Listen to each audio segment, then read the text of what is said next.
Yo, and welcome to the iSpooge daily channel. This is a live stream. Let's see what happens.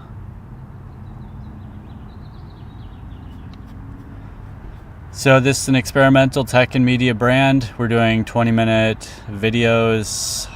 The channel started off with a live stream type format, as well as one take, no fakes, and that's continued basically throughout the life of the channel. Live streaming is very expensive, and it's not something that I've been able to do lately.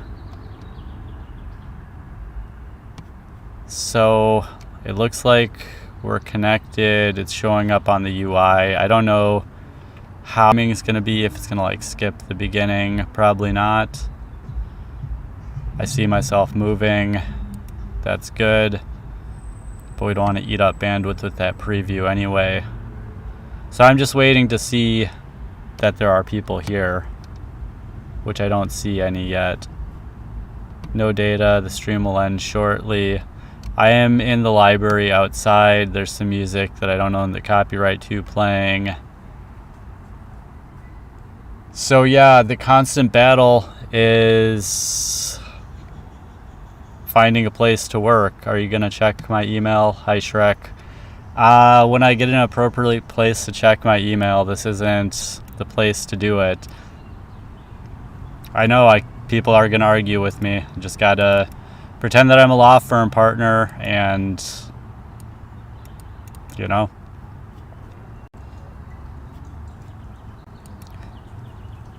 It's less about being able to read the email and more about once I've read it and not being able to do anything with it, just saving myself that. I work to support myself, and I definitely appreciate the donations people have given me, but we just gotta take it.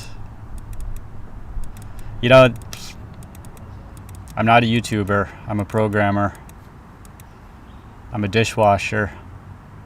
I'm extremely unlikable. So doing things like live stream, man, this is gonna make people hate me. Because I'm gonna seem really weaselly, really, I don't operate like most people do. So yeah, I don't have a topic for today. It's kind of cool seeing some chat. But yeah, I expect that live streaming will probably make people dislike me a lot, make me look like super weak.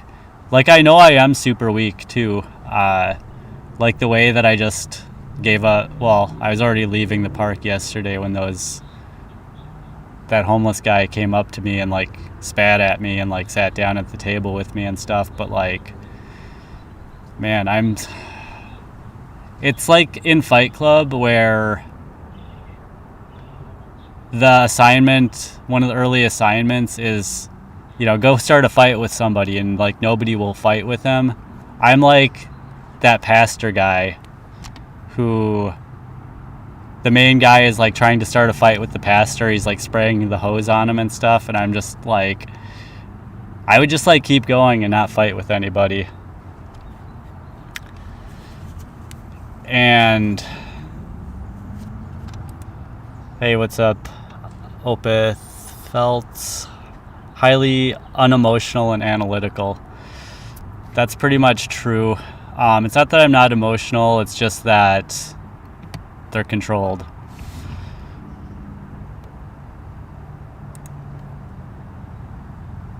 But yeah, like I just picture like the outcome of like if I were to like check this guy who came and sat at the table with me, like what outcomes can there be? Like, he fights me, I get injured, I don't have medical insurance. I fight him, I knock him out, which is probably more likely. And now I've knocked out a guy, and like the cops are gonna come, and like I can be like, yeah, it was self-defense.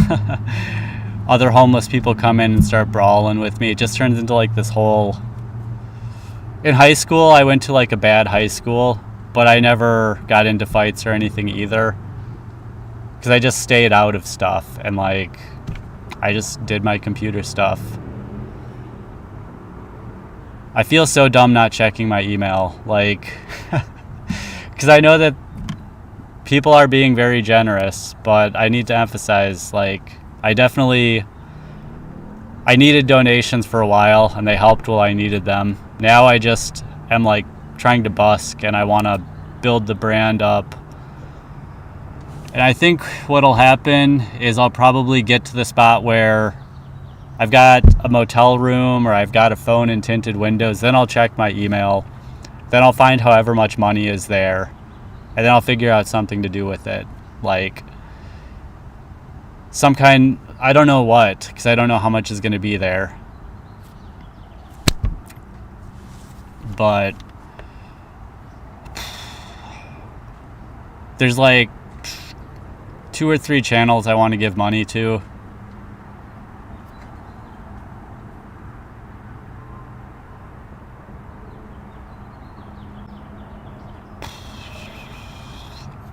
I don't know, man. Like, another thing too is just my IT. It's like so janky, but it's kind of cool to do more with less. Like, I started the whole tiny data center stuff to do more with less, basically. And so whenever my computer doesn't work, it's like a challenge. I don't know.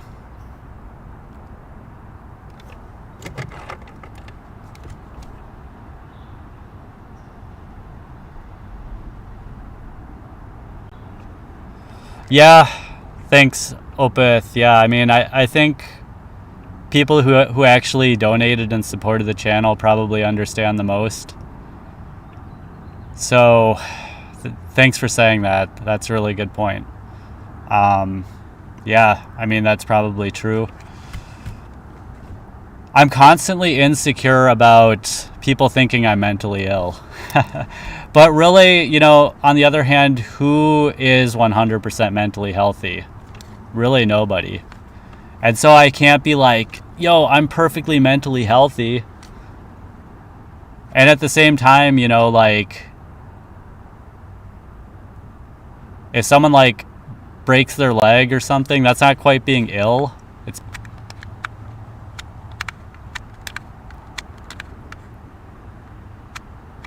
but like,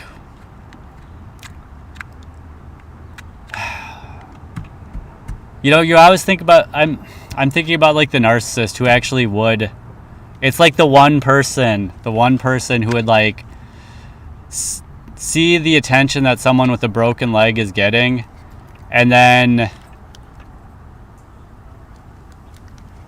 I'm thinking about something that happened when I was a kid.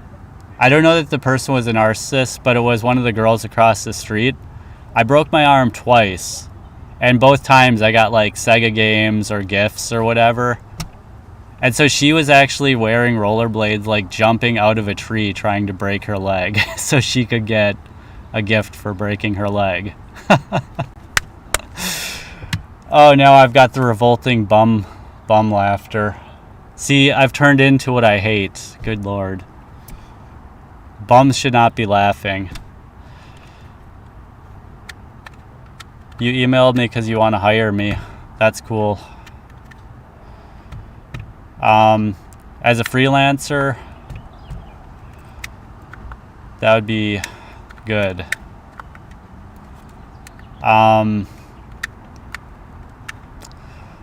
See, now we get into the setting up logistics. Okay, when, you know, like, where can I have a call? Like, am I gonna go like buy a phone? Like, I can't actually do Google Hangouts here because of the firewall. So I've got to go to Starbucks to do a Google Hangout. It's just so unprofessional, like, plan logistics like that. The worst part of homelessness is other homeless people. It can be bad. It's that I can't do anything to them. Like the guy who came up and sat at the table, I couldn't check him. The guy who comes and parks next to me, I can't check him. It's like I just can't check anybody when they do something bad or that I don't like. That's You know, because the thing about the bench, it's like, really, I'm in public, it's not my space. But I think, like I mentioned when I was at the stream that other day, like, it's sort of like first come, first serve sort of rules in practice. Like, people walk up, they see that I'm there, and then they're like, oh, hey, how's it going? Have a good one. Like, they don't set up camp with me. And then, but like, so you're at a park with a picnic table, and someone comes and sits at your table with you. Are they doing anything wrong? Because you're both in public. Everybody would say, yeah, they're doing something wrong.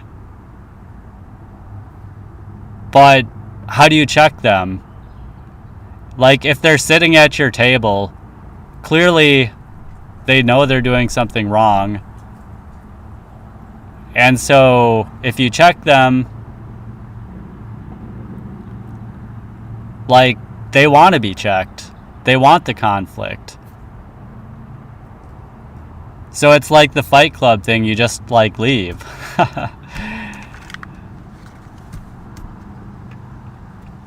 I mean, if someone's doing that to you, they want to fight. Like, they think, they know they're dominant over you. And I don't need to show that I can take you. You know? It makes me feel like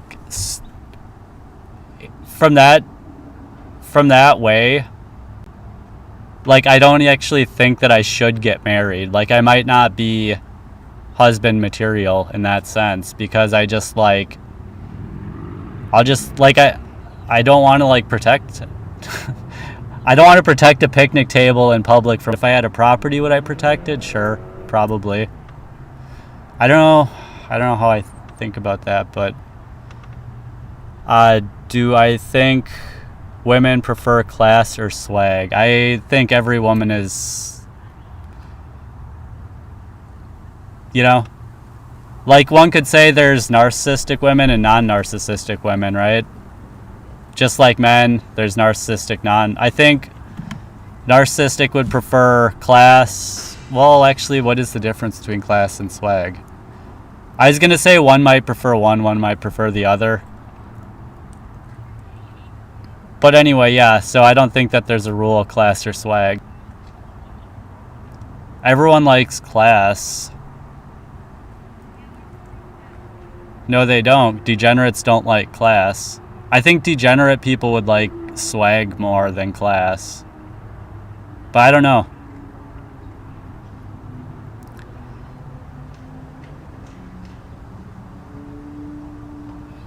And thanks for the kind words, Shrek. Appreciate that. But yeah, so I'm kind of surprised the live works. This is pretty cool.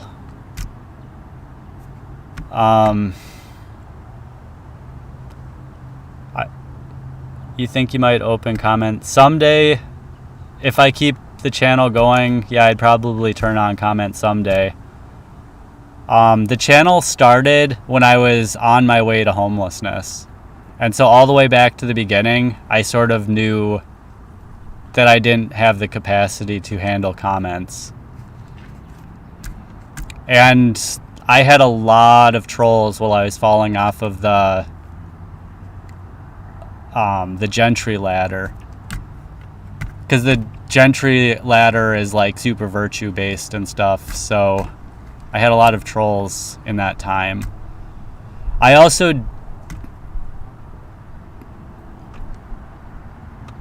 yeah, I was just gonna say, like, a lot of my friends were degenerates. Like, I don't mean that because I was a degenerate too. So it's not like they were bad, I thought they were bad, wrong. No, I just thought we liked to party and stuff, you know? And so, yeah, there were a lot of... So the trolls were at the beginning. And then sort of figuring out that I don't Like this whole like privacy thing, this whole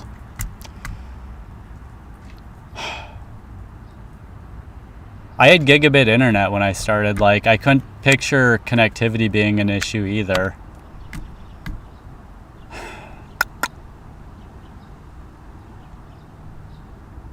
And you know, as far as just opportunistically checking comments, like I know that right now if I were to enable comments, like that's kind of how I could do it. But part of my thinking is as a DevOps engineer, thinking in terms of 5.9 reliability. That means for every year you're down for like 5 seconds. 1 in 10,000 seconds you have downtime. And so you got to think not just about like what's the most optimal this system will run in terms of like events per second or something, but you got to think in terms of like, also, is this thing gonna do a bunch of events, allocate a bunch of memory, and then this is something I've actually seen. If you do too many events in a second, the garbage collector actually starts taking up like a lot of the time, and then the system actually starts choking and falling down. So it may be like 1 in 10,000 comments I can't handle. But because of that, I don't want to set up like the expectation that I'm doing it. And it is probably like super overzealous.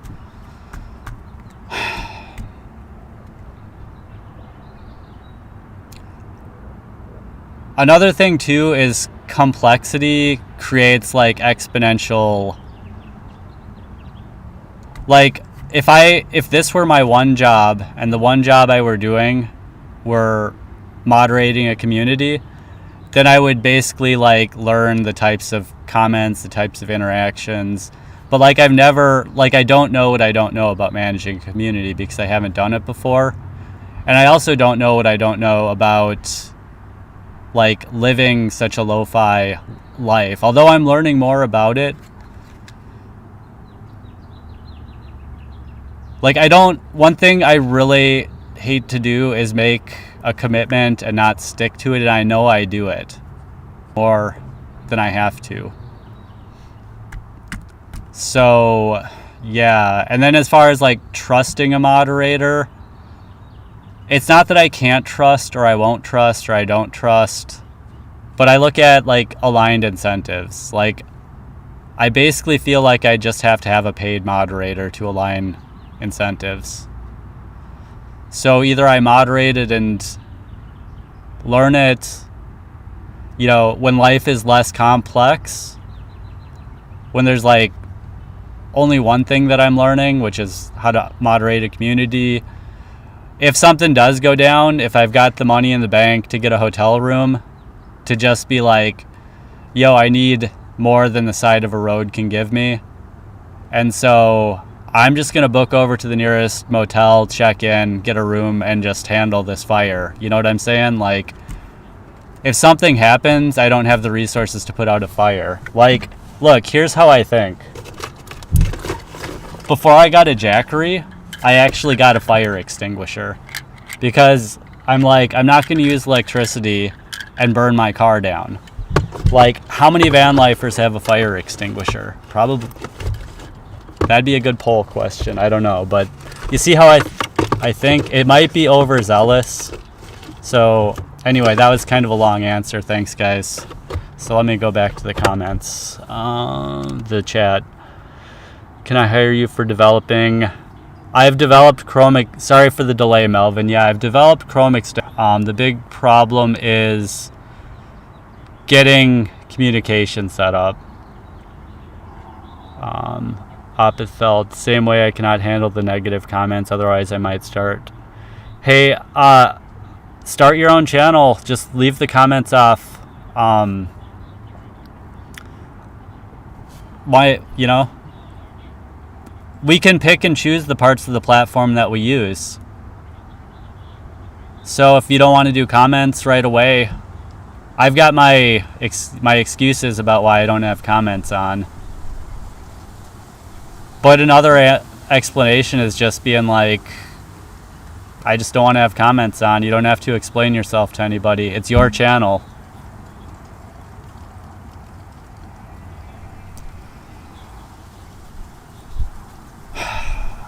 The biggest thing I feel bad about having comments disabled for is the donors. Because I did set up the forum and plan to have the forum for supporters, but I backed out of that without really saying anything.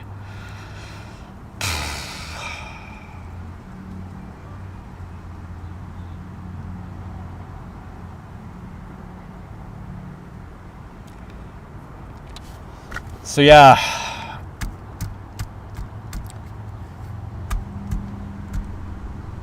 the computer is still doing its funny thing where I have to turn it on its side to turn it on, but not always. Like this time it just turned on. The computer itself cost about, so getting another computer, if I can get another one for that kind of price, would not be the worst. And then just salvage this one like as I can.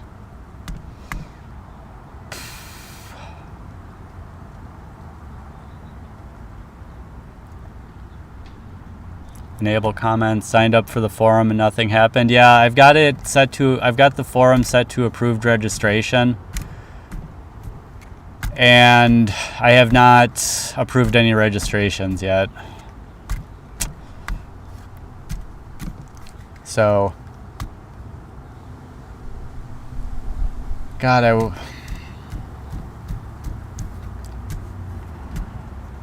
know that the format of the channel, I don't know it, but I feel the format of the channel is getting tired. It's getting tired to me.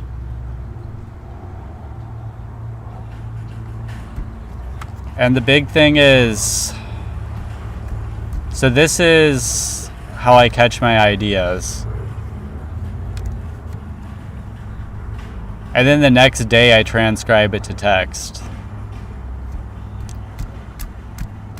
So I've got a lot of ideas.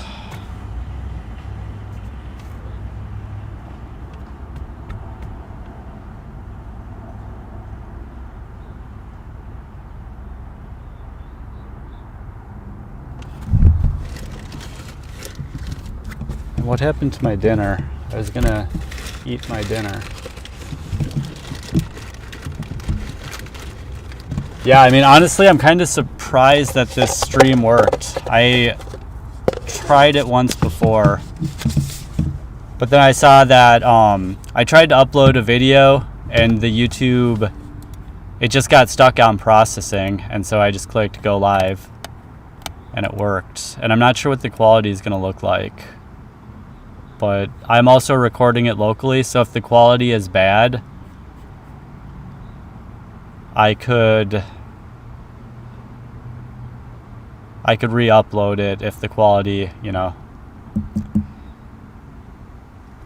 Yeah, I mean, before too, I used to do lives and nobody came in the chat.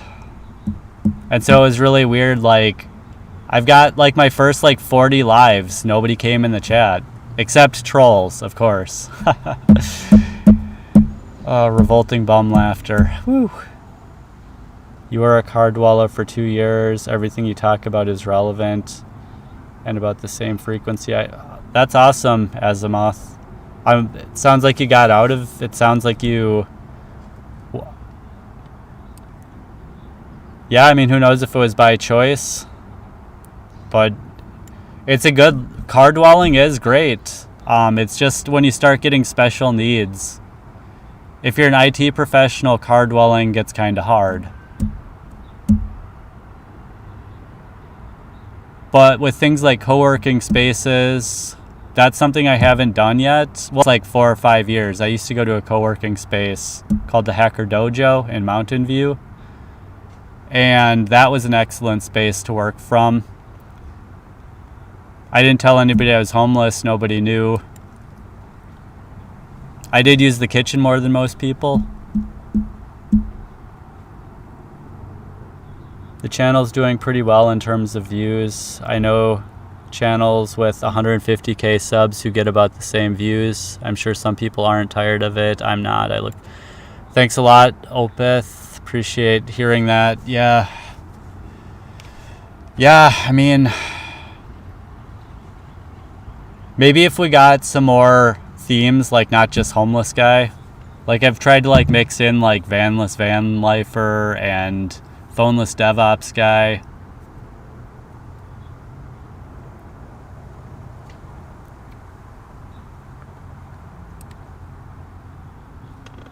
And I think honest content like what you've been putting on is going to attract. Emmett, thanks a lot. Yeah, attract more supporters and less trolls for sure. Yeah, the trolls I think were actually people who knew me, like in real life. People who actually knew me. I mean, I'm sure some of them were anon people, but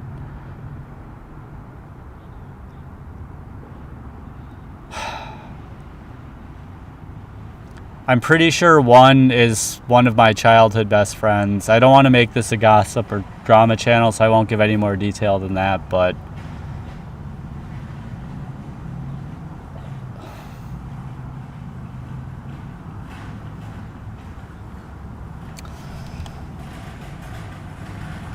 so yeah, here's my dinner. I actually don't know if you guys are getting a good frame rate or anything right now.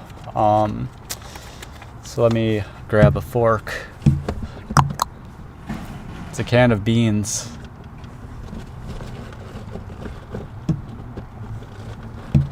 I made it yesterday in the park. And I don't want to go back to the park today. I got a shift meal at work too, so between this and that, it should be about 2,000 calories. So let me see my screen.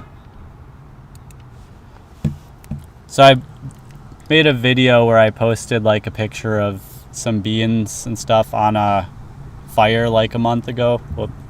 So that's what this is. Same thing every day.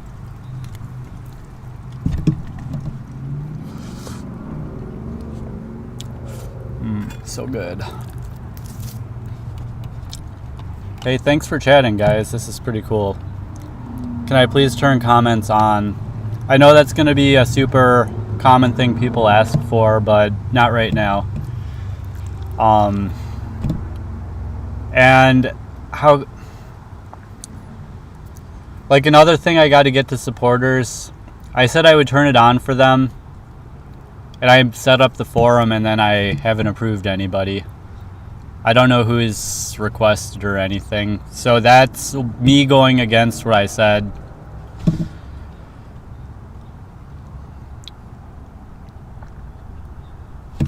I can only say I was too optimistic. And how can I repent? How can I behave differently? It's to not make a promise that I can't keep again.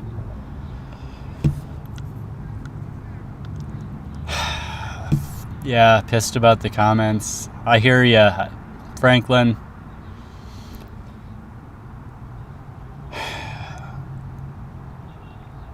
I thought that giving supporters the opportunity to comment would be, like, I was focused on the trolling thing. I thought supporters would not troll.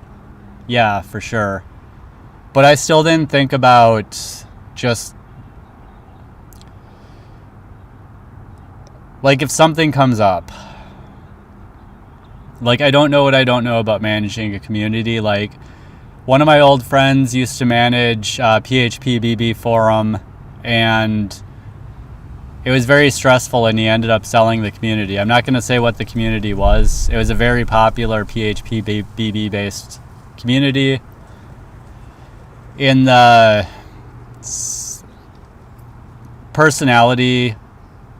personal dynamics type space, like social dynamics, introspection for certain personality aptitudes. Like, I'm not going to say more than that. But yeah, it was a job for him to manage that community. So I don't know, and we're not in contact anymore. Like, he's one of the people who just ghosted me and had made it clear that we're not friends anymore, so I can't really reach out to him and be like, what do you know, give me some sage wisdom, buddy. You talk a lot about coming from SF and how it's, oh wait, scrolling up, I eat the same thing every day too. Hey, this is so nutritious, and I mean, you find your nutritious meal, and then the pleasurable meals become super pleasurable.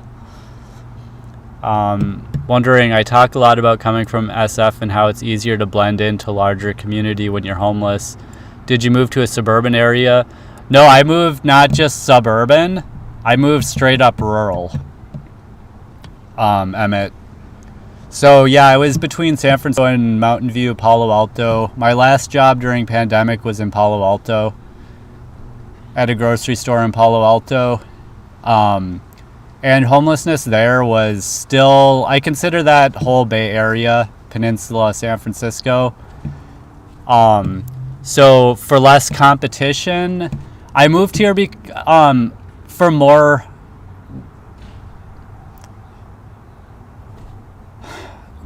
that might have been part of it, less competition, but I didn't feel competition when I was in the cities. Now, with hindsight, there's probably more competition rural than in the Bay Area, just because I think in the rural versus urban video, I talked about there's less places to go rural. So that has a counterintuitive effect. Like, you wouldn't maybe think about that. You might just think there's more homeless people in urban settings, and so there's going to be more competition. But actually, there may be less homeless people in rural settings, but there's less places to go. And so I think there's probably more intense competition at the places where there's competition. But like Starbucks in the morning, there's almost never any homeless people. There's like, I'm not going to go into details about the characters, but there are some. In like the last week, it feels like there's been more. But anyway, so that's getting away from the question of did I go out of SF to get away from competition? Not really. And I went not even just suburban. I went straight up three hours away into an agriculture town. So it's a completely different way of living. Like, it's a town of under 100,000. And I've only lived in metros of like 3 million before, like Minneapolis, Denver, San Francisco, San Jose area.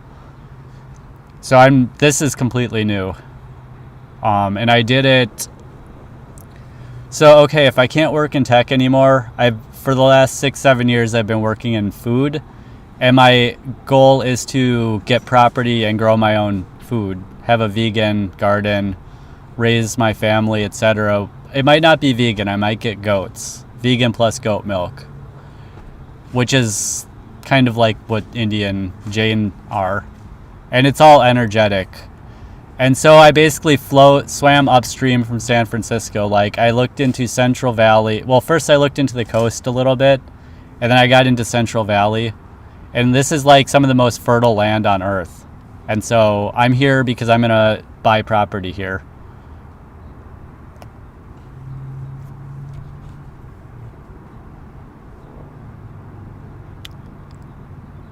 And yeah, so before this town, I was in an even smaller town, which is, I think, right where I'm going to buy property. Like, it's in the foothills. I don't want to be too specific about where I am, but it's just it's in the North Central Valley, which I guess the only foothill, well, there's 2 foothills, so I won't say which ones, but yeah. But yeah, competition wasn't really on my mind, But now that I'm out, I see that the competition out of the Bay Area is far more fierce because there's just less options. So there's less homeless people but less options. And so the competition where there's competition, I think, is more fierce. So I didn't leave for that reason, but if I were to go in retrospect, I would have a bigger, I'd have more money when I come here, because for like my first 4 or 5 months here, people didn't really know I was homeless. It was only when I got between jobs, when I got super poor to that point where I actually asked for donations, that I was that poor that I had to literally just go do the exact same routine every day, etc. And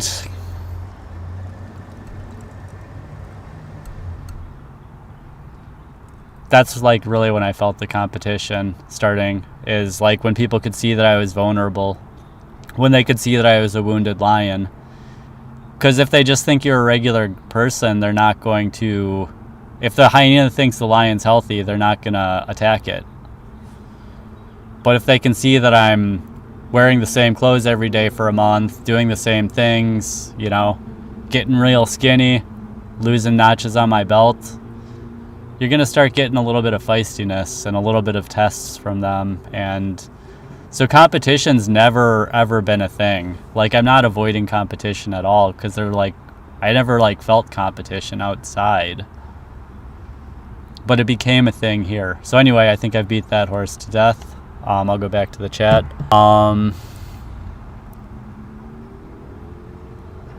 What's good? Good to see you. Hey, Maximilian, thanks for joining. No, but this forum works very well too. I like working with no to low distractions as well. I'm definitely a troll. Haha.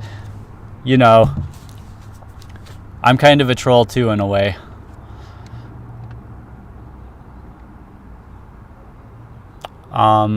If the lives become regular, I'm sure we'd get familiar faces in here anyway. If the lives oh yeah, right, if I start regularly lives. Please don't worry about disabled comments or forums. People who support understand. Thank you so much, Clay Pigeon. Let's see.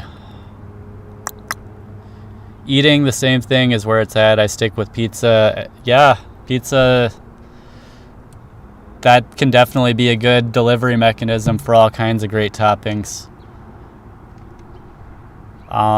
Can you see how many people like the video behind the scenes? 6 people have liked this video. As far as counts go, yeah.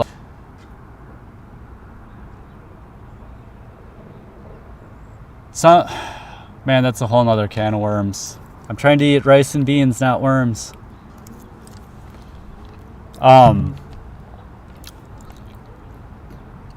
So analytics, I was an analytics engineer for a couple years, and I started the channel trying to not look at analytics or be driven by analytics. I think that they're a good lagging indicator, but not a good tool to make decisions with, from all aspects. From a spiritual perspective, a lagging indicator cannot really show that something's like authentic. But it can get a more like rational, like sort of business. Like if this turns into an actual business, then yeah, analytics are good for business.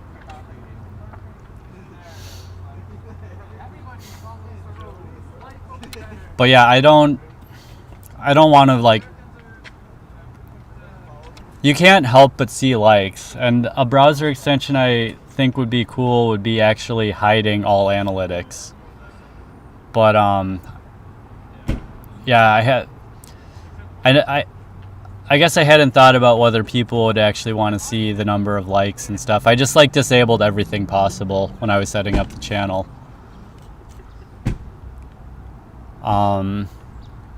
Let's see. Am I near Orville? No comment. Good land options on, but buying land near Orville would be, I haven't been there, but from the map it looks like it would be like right in the sweet spot of where you would want to buy some land. It might be a little high up the hill. Like, I think once you get down the hill, yeah, I mean, I'm new to it. I've got to just do a lot of scouting. When I was at my last job, you know, I was like 10 paychecks in, and we got paid weekly, so I was able to, you know, ramp up faster. But I actually made some drives to a lot of places around like Sacramento, but not even close to enough. It's such a big area. And the Civic's pretty efficient, so I can get around a lot. But it was kind of like, in that day, I did as much driving. I did like 180 miles. Just like going down a little bit past Sac, like just following the freeway and, you know, just using a day off, stopping at a Starbucks. You know, I spent like $25-30 in gas, which at the time, you know, I'll spend what I gotta spend was my attitude. And I think I will get back into scouting once I'm, you know, that I've just been in the same routine for the last 2 months, and it feels like it's been forever. This whole homeless guy trend has been me, like, literally just, I wake up, I go to Starbucks, I go to work if I have work that day, or I go to the big park if I don't have work that day, and I get out, I come back to the library. I might go to the park again for dinner, might come back to the library again, and then I go to bed. That's it.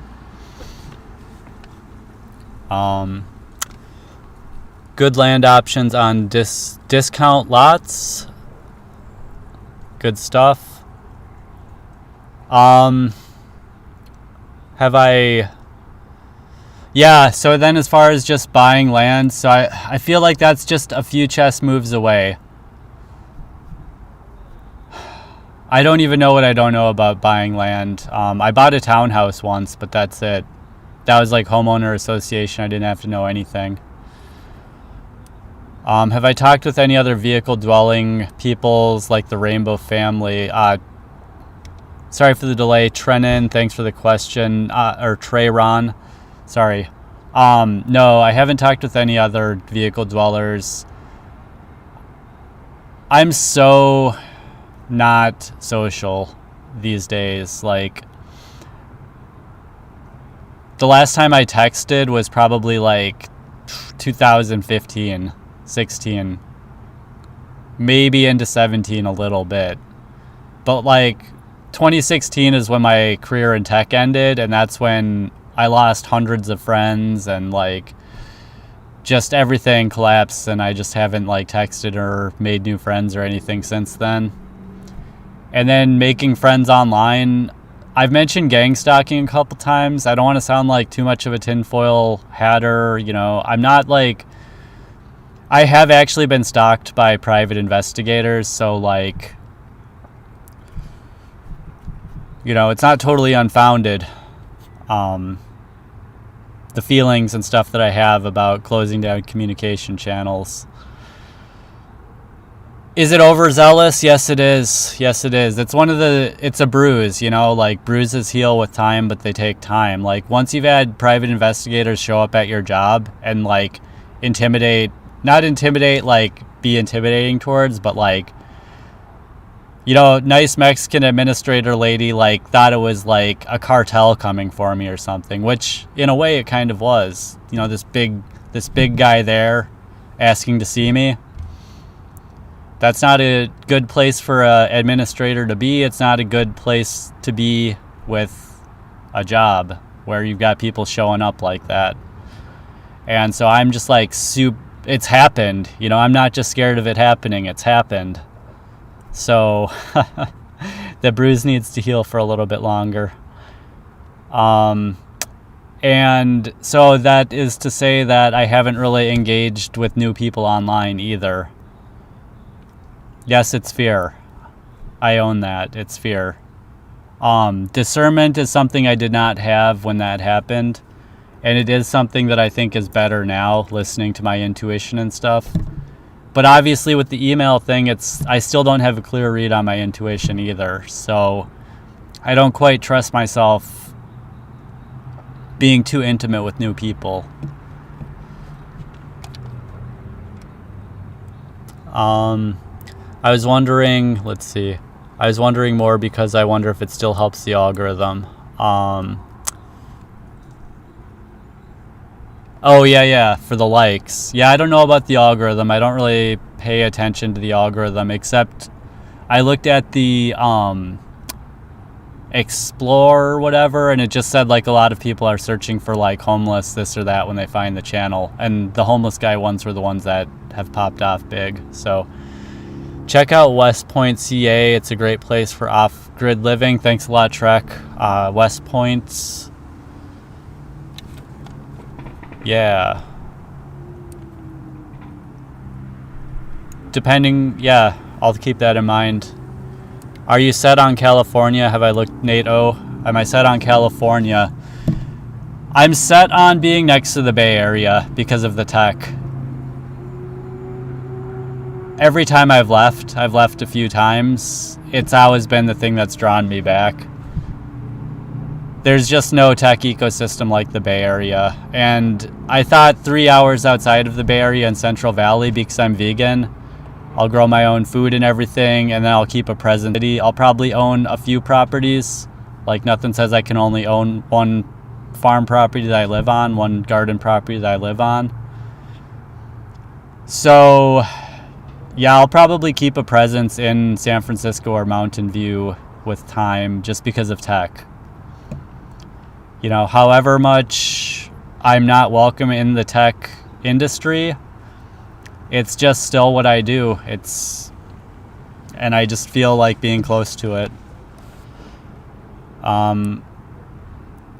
Yes, Colorado, Azimuth, yeah, Colorado. I tried moving to Denver. Nothing wrong with Denver. It was just not the Bay Area. I didn't get roped back, but I was setting up my freelance shop there. I got an apartment. It had an office, everything, and it's the number 3 tech city by employment, but it's just not the Bay Area.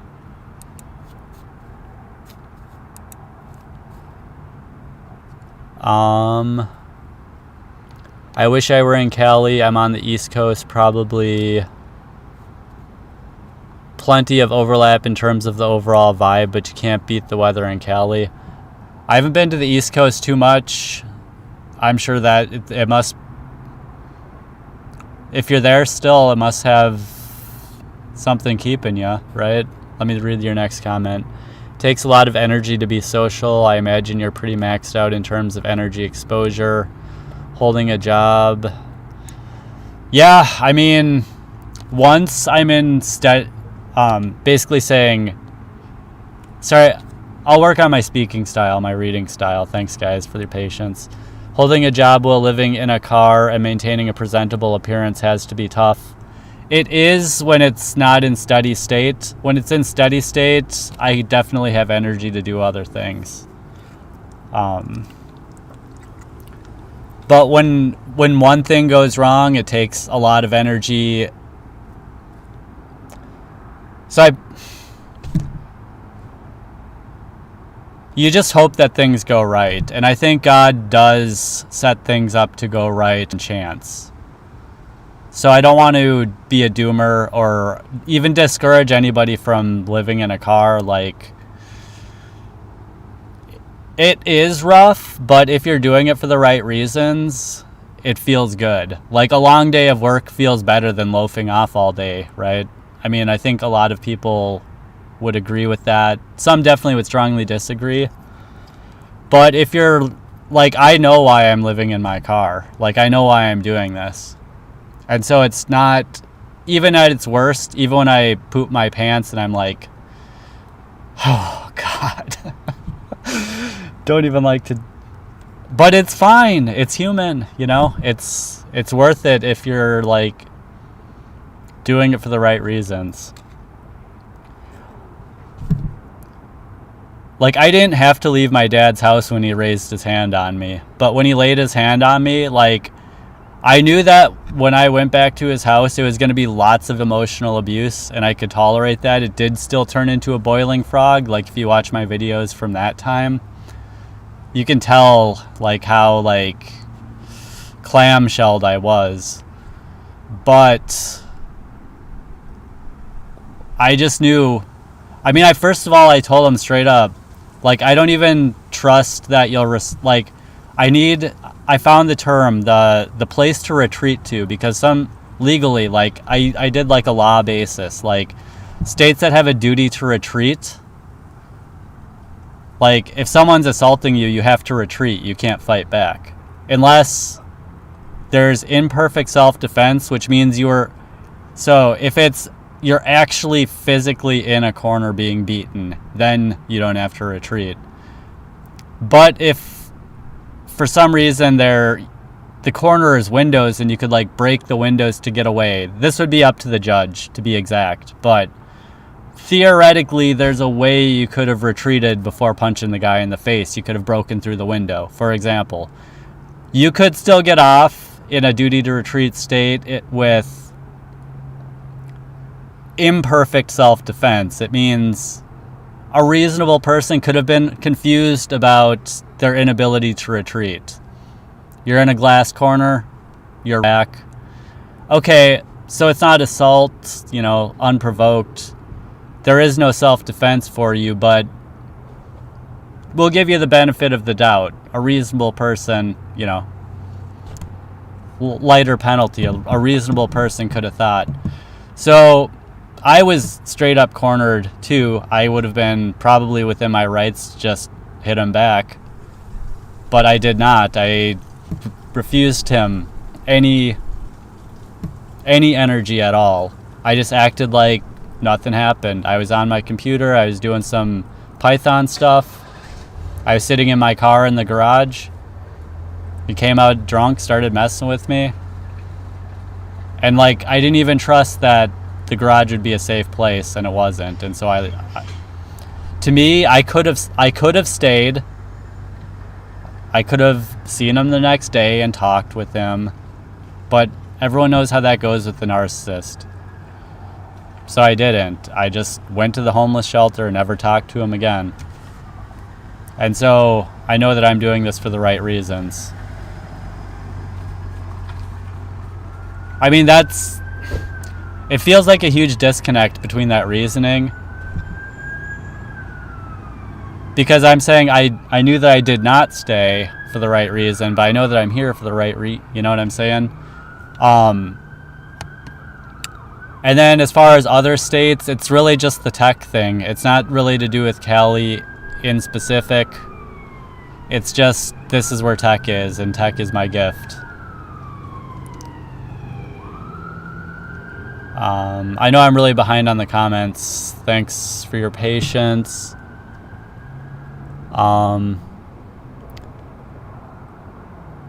You can't online sports bet in Cal. Oh, ha.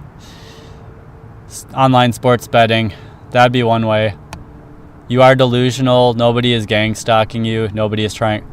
So Dr. Derp is some kind of op. That's fair. I wouldn't recommend people gamble. How are you going to afford a few properties in the Bay Area? With money, Dr. Derp. I'm going to earn money, and I'm going to get properties. I'm homeless now. I'm not going to be homeless forever. With money. Same way you get out of homelessness.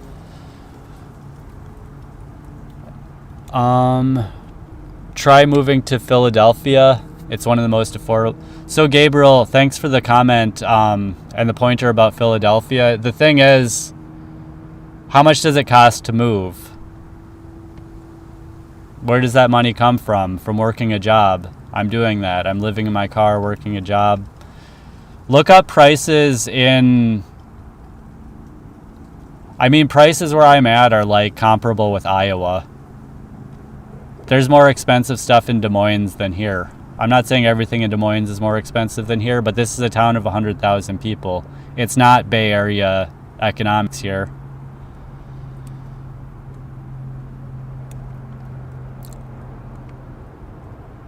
Why do I believe in God? That is rare amongst high IQ. Shrek, why do I believe in God? Good question. I don't have a choice but to believe in God, and studying the Bible turned into a thing that I did for a while, and I think the Bible is the foundation of U.S. legal system, and I do think it is a tome. A tome is a multi-part, it's a work that's part of a multi-part collection of knowledge, so I think the Bible is all kinds of true, and probably every holy book has a ton of truth in it. And I think they're all probably different angles on what the truth is. So why do I, God is such, it can be different things to different people. Do I believe that do I believe in the post-life review? And I think whatever happens after you die is what you expect to happen in a way. After you die, you're probably manifesting in the same way that we do on Earth, but we don't have the same delay in manifestation. So I think if you die and expect to see, an escalator up and an escalator down, judge that's going to review your life and decide which way you go, I think that's what you're going to get. I don't know that.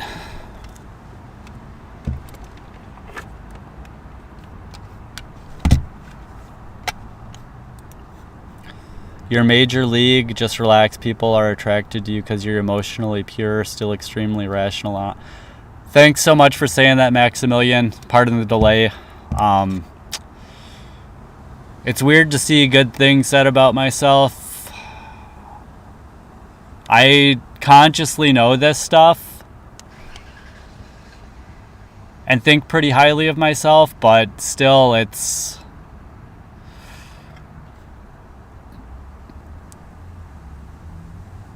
not that I believe that I'm lower or worth less or anything. It's just it's easy to not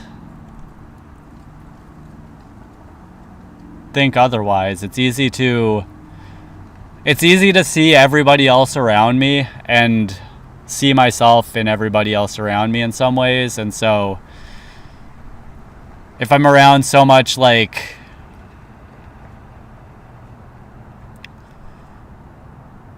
I'm around a lot of poverty, but I'm also around a lot of beauty too. We're not nearly as rich here as in the Bay Area, but there's just this charm to this town that's just so beautiful. We're going into golden hour right now, and the camera doesn't even capture it if I were to show it to you. It's not that so Palo Alto and Mountain View are just perfectly landscaped, manicured everywhere. Here it's it's nice, but it's also a little overgrown, which is nice. It's it looks really nice in the sun when it's kind of overgrown, because you see the shoots coming out with their extra orangey yellowy kind of color. It's still lush with water, because we've still got snowpack running down and watering us. We're good for water here.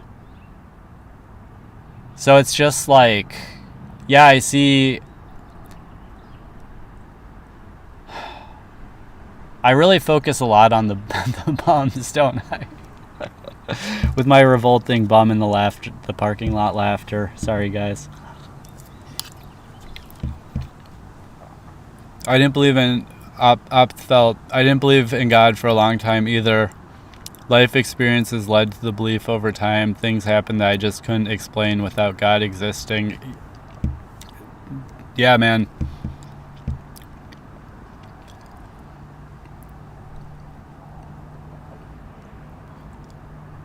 What else can you say? You want to rattle off all these examples, but it's if you know, you know. Atheist gang. I hear ya. Secret Sensei, I hear ya, atheist gang. Atheists used to be the smartest people. Now the smartest people believe in God, I feel. In college, 2008, 9, 10, I was part of like the campus atheist group, and yeah, atheists were the smart ones.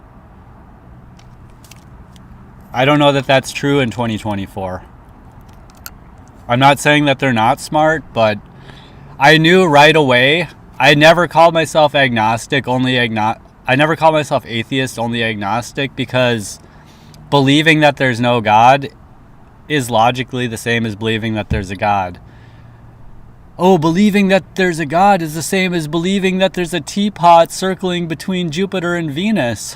You know, the whole like flying teapot theory. And I get it, man. Like, I get it. You got to be smart to think that stuff. It's rational. Like, and one thing I love about science is it doesn't deny God. It just says it's indifferent to it. It is agnostic. You know, it's kind of science, the science versus science, the religion of today. Science, the approach to life of knowledge, you know, like that will say there's room for God for sure. But like science, capital S, will say, oh, there's clearly no God, you know. And that takes as much faith as saying that there is a God, you know.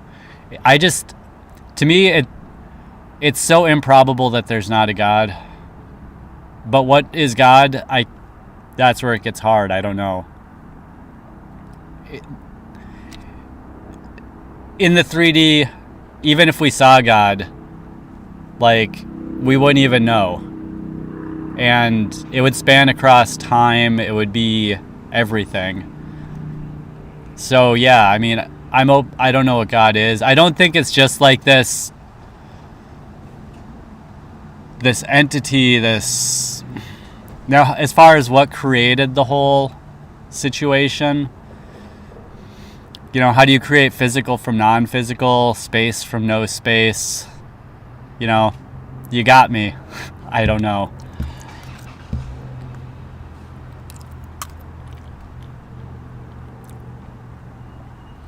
What do you call a lawyer with an IQ of 60? Your Honor.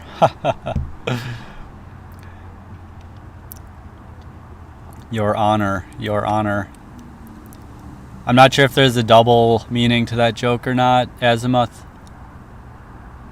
A lawyer with... Because I know... Well, I mean, I think judges are like former lawyers and stuff, right? But I don't know. Sorry, the joke is lost on me. Emotionally wise and pure. Can you please share your experience? Oh, OpTH, can you please share your experiences? F YouTube again. Do you personally treat gentry and elite people better than you treat labor? No, I don't. Labor are where I grew up. I probably treat gentry the worst, and I probably never see labor. I mean, elite. Like, I feel like gentry, you know, I think gentry's a midwit class. It doesn't mean everyone in gentry is a midwit, but I think a lot of midwit jobs are gentry, and midwit people who like totally identify with with only thought, you know. I think a lot of those people are gentry. So I think I probably have the lowest view of gentry. And the highest view of labor. And the only reason I don't know if I have disparaged labor as a whole. I kind of do with the bully voice. I think the bully voice is labor in a lot of cases. You know, I've got that like harsh inner critic bully voice, ruthless self-bullying. I think that voice actually ends up being labor a lot. Because I think labor were probably the ones who bullied me as I was making my transition into gentry. The same people, you know, I mentioned lifetime old friends who I think are trolling me. I think the labor people, Oh, I think there's at least two. I think there's at least a couple groups of trolls, and one might be labor turned gentry, and one might be just hardcore labor. But no, my opinion of them as a whole is not lower. I just think I've had more bad experience. I think I have more formative bad experiences with labor, but still, I don't think I've had too many real bad experiences. Period. Until like post 2016, when my life just like went into the blender. But yeah, so if I have disparaged labor, you know, it might have been at least half deserved. I mean, every ladder has things that can be looked down on. I probably have the highest view of elite because I think elite and labor are a lot more related. But the elite just,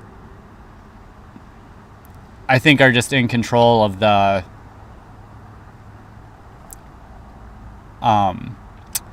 Hegelian.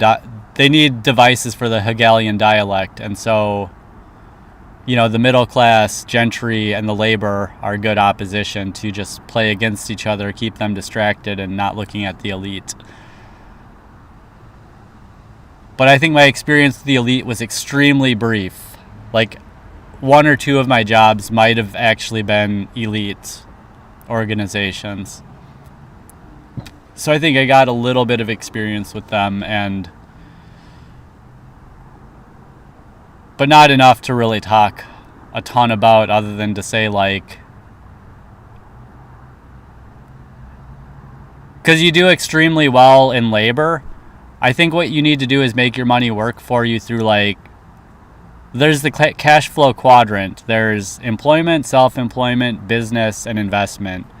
And I think when you get more wealthy, if you just stay with your trade, you're probably going to stay as like a labor.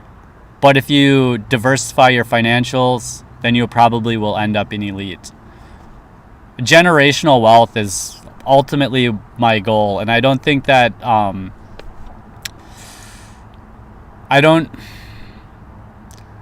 picturing like the few, like I knew like one, two, you know, I've had like a couple people who might pass on generational wealth to their children who I've known in my life. And I think that's like an elite marker. But yeah, like I can't talk about things that should have citations too much, because that academic part of me still wants to give citations, and I just don't have them. So it's hard for me to venture too deep there. So OpTH probably responding to Shrek.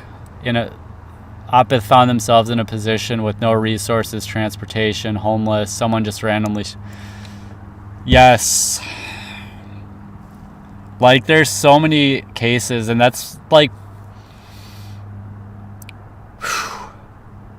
like, by ignoring my email, I hope I'm not ignoring God. Like, that's the biggest thing. It's like someone could be offering me a van, someone could be doing anything, but then on the other hand, God knows that I'm not checking it for my reasons, and so I don't think he would actually send something through there like that. But then there could be someone on this chat right now who's like, bro, I'm trying to give you a van, you know what I'm saying? But like, the thing is, I don't really want anything. I do put my Venmo and Patreon there.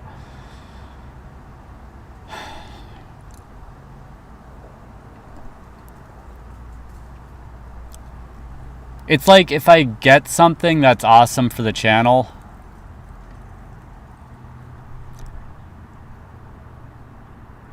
looping back to what I was saying earlier, like, I think once I have, you know, I get paid again pretty soon. Like, if I don't think I finished the thought. I don't think I finished the thought. If I like tint my windows, get a phone, go to a motel, am I going to make an excuse to not check my email then? Because there might be stuff that I get and I can't act on it still. So, you know, the criticism for not checking my email would not be unwarranted. I definitely appreciate that people understand that I'm struggling with that. And when I say understand, I mean like empathize with and, you know, give me grace. I don't want to wear out God's grace by not checking it, and I don't want it to turn into an excuse. But yeah, Op felt like, so, thanks a lot for sharing that. It's really, God just shows up when you need it. And I mentioned in a video, like, I mean, that's just it. Like, I can't abuse begging on this channel, because if I were to go on and beg fake, then it wouldn't, if it worked, bad things would come with it. So I'm just aware myself that if I were to try to beg when I don't need it, that there would be consequences for that. I might end up getting some money, but that's not, you know, once I got my paycheck, I stopped asking for anything like that. I kept the links up, but I stopped asking.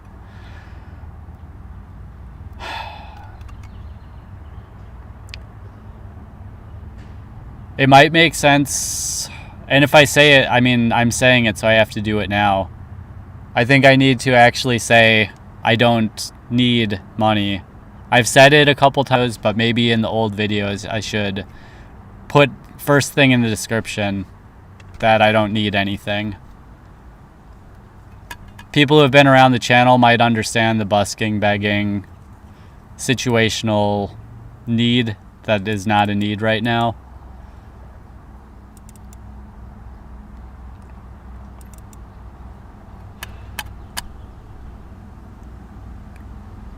Because I would, so how would I feel, you know, but like someone else said in the chat earlier, people who helped out understand, like, if I were to give money to a channel who needed help and they didn't need help anymore, like, I chose to give it, and so I don't think I'd feel bad or ripped off. If someone did feel bad or ripped off, we could correct those on a case-by-case basis. Because it's a huge responsibility once you start getting money. Like, I sat there for a while trying to figure out, like, what are my duties. And I did feel like my duty was to set up a forum, and I set up a forum.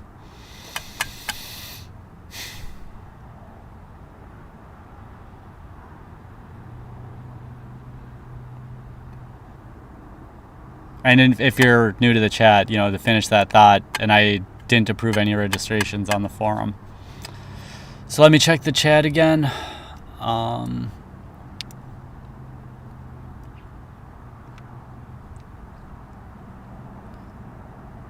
should catch up to the chat.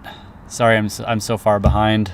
That was an instinctive sorry. You know what I mean.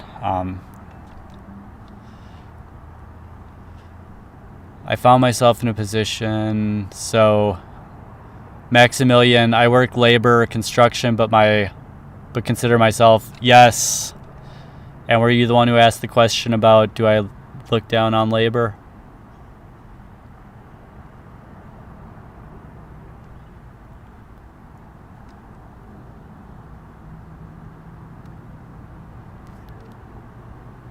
Oh yeah, that was Elf YouTube again.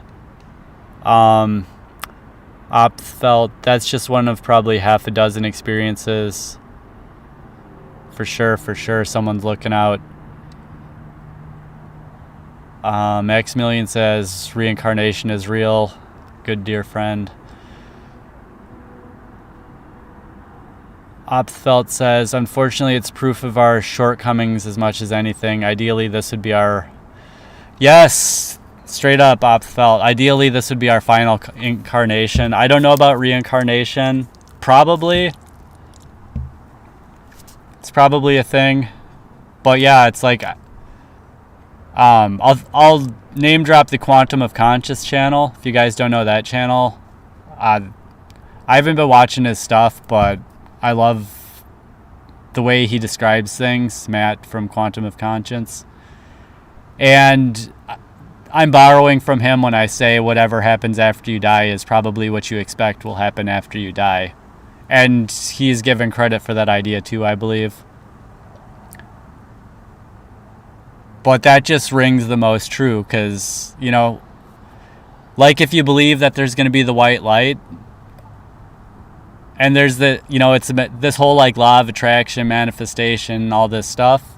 If you think there's going to be a white light, there's probably going to be a white light popping up, you know? But I'm not saying you know definitely, but you know what I mean. What do I think happens after we die? I just don't even, what I picture happening is just getting to chill and be quiet. And if there is anything trying to push me or pull me or force me in any direction, I will just, is it cool if I chill for a while? And if they say no, then I know that they're probably some kind of bad guy. I don't even know what will happen after I die, but the more quiet and the less forced I am to do anything, the better. And I think that's kind of Matt's view too, is just don't, you have to give everything consent.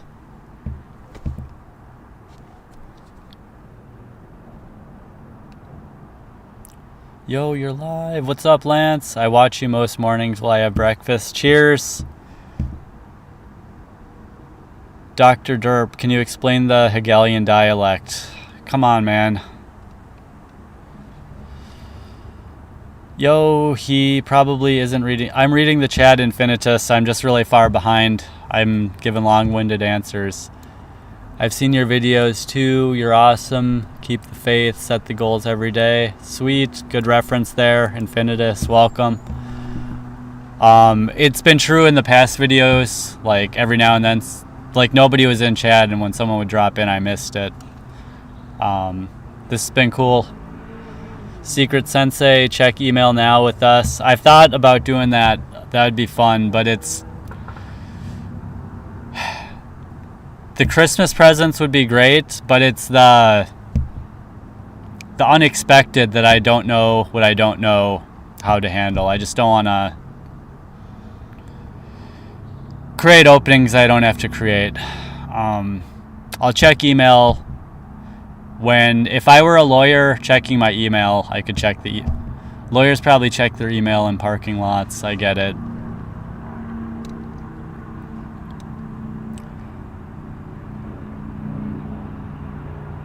He is reading now and then interacting with our guy. Yo, that's awesome, Lance. Nice seeing a sub. Hey, so you got it. Good. I'm glad you caught that. Infinitely good news. It's literally impossible to wear. Clay Pigeon, it's impossible to wear out God's grace. I like the optimism, but I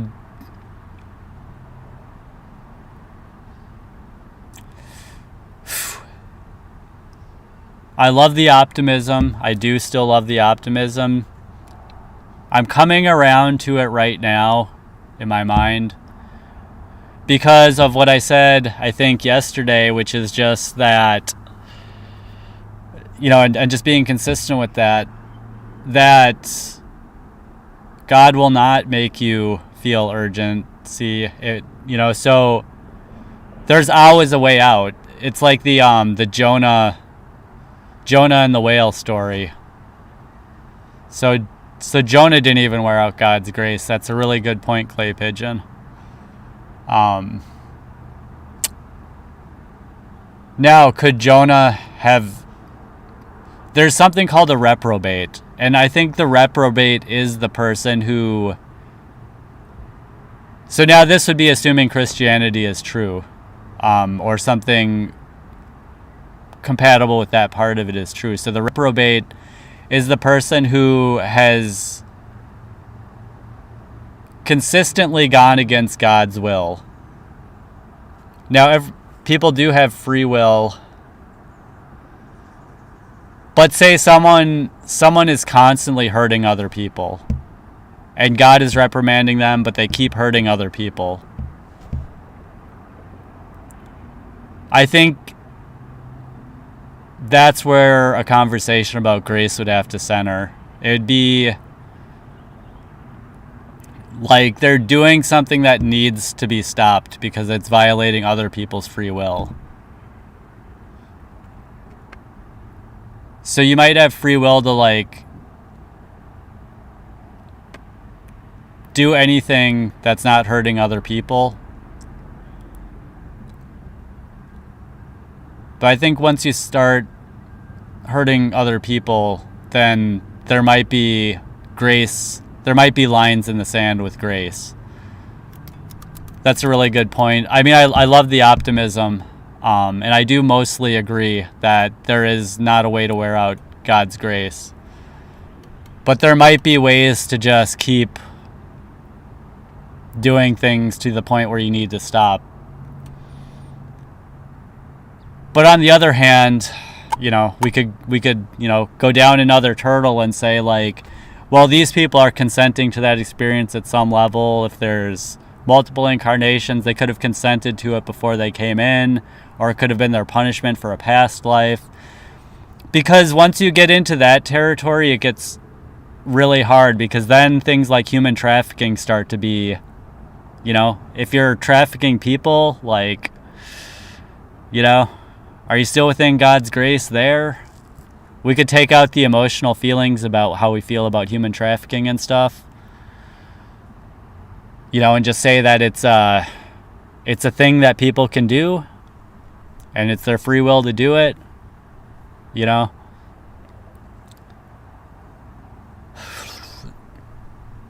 And we don't, yeah, I like the attitude that there's not an end to God's grace, but I find that corner case, and yeah. Let's keep going, try to catch up. Yeah, man, I'm in similar situation as both of you. Narc mother, live in my SUV. Lance lives in their SUV, work constantly, but also enjoying life. It's beautiful here in New England. Hey, start a channel, Lance. You know, you can do whatever you want.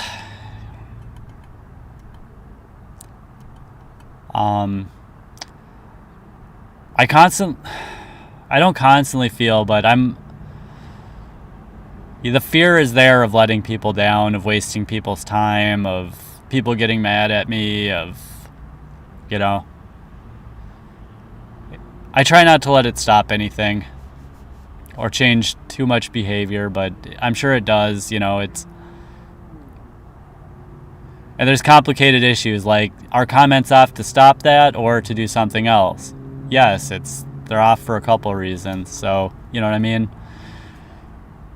You can play with things. This is a 6-year-old channel, and there's been, like, no traction for 6 years, and, you know, I've tried a lot of stuff, and who cares, you know, about the stuff that didn't work.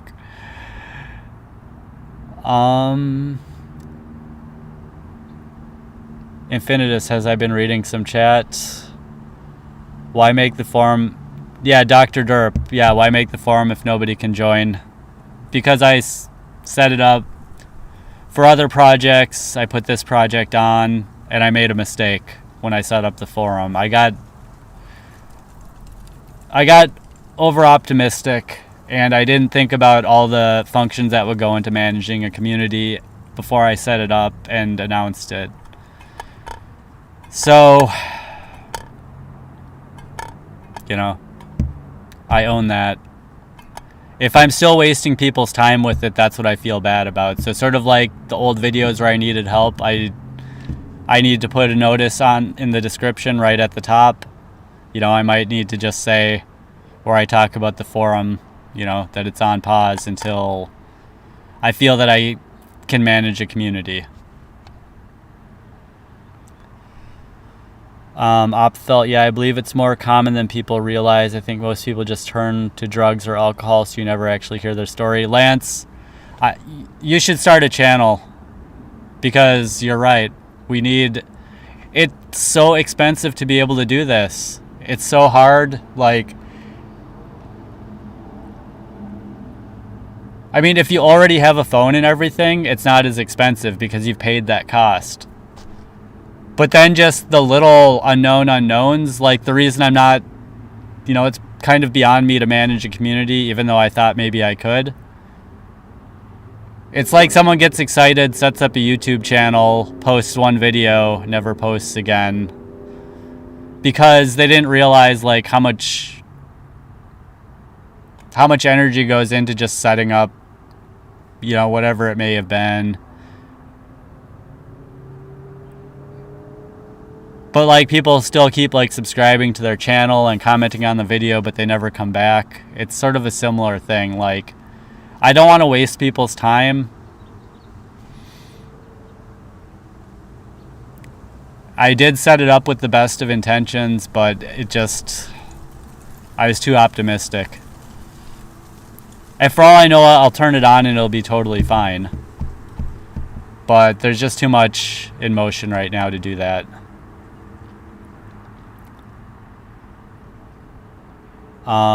QOC, a gatekeeper like them all, but has a nice format. Remember one video where he was disassembling Bob Dylan? Hilarious. Oh, Quantum of Conscience. Oh, you think Quantum of Conscience is a gatekeeper? Yeah, it's possible. I wouldn't put anything past it. Sorry for the huge delay there. But, I've not interacted with any YouTubers. I can't vouch for anyone personally. But Quantum of Conscience, he himself even if he's a gatekeeper, he himself makes or steals a good point, which is, the Wisdom breadcrumbs. Like there's how was I going to try to connect that? I was going to try to say that some of the breadcrumbs are Wisdom. But, his whole thing of like sandwiching a lie and truths or truth and a lie, like he gets that. He's on board with, he could be doing it. He could be a gatekeeper. I don't know. I don't get the vibe that he's a gatekeeper. I haven't watched any of his videos in months. Maybe he's like done something different, but there are a couple things I would disagree with him about too. It's not like he's just like, this infallible person. No, it's just a channel that I feel is, he could be a gatekeeper, but he talks about the graduated animal farm. So even if he is, it's sort of like, well, okay, so specifically what I disagree with him about is he still drinks beers and watches movies to unwind. I don't think anyone needs to do that. If you want to do it, we're on this earth. I haven't drank alcohol in a year. And it was at the end of the summer, last summer. I've been working as a disher all summer. I just wanted to enjoy a couple beers in the city that I was in. And so I did at the end of the summer. No problem. But as far as like drinking on the daily to unwind, no judgment if anyone's doing it. I've been there. I've been through it. But so that's one thing I would disagree with Quantum of Conscience about. So just to put that out there.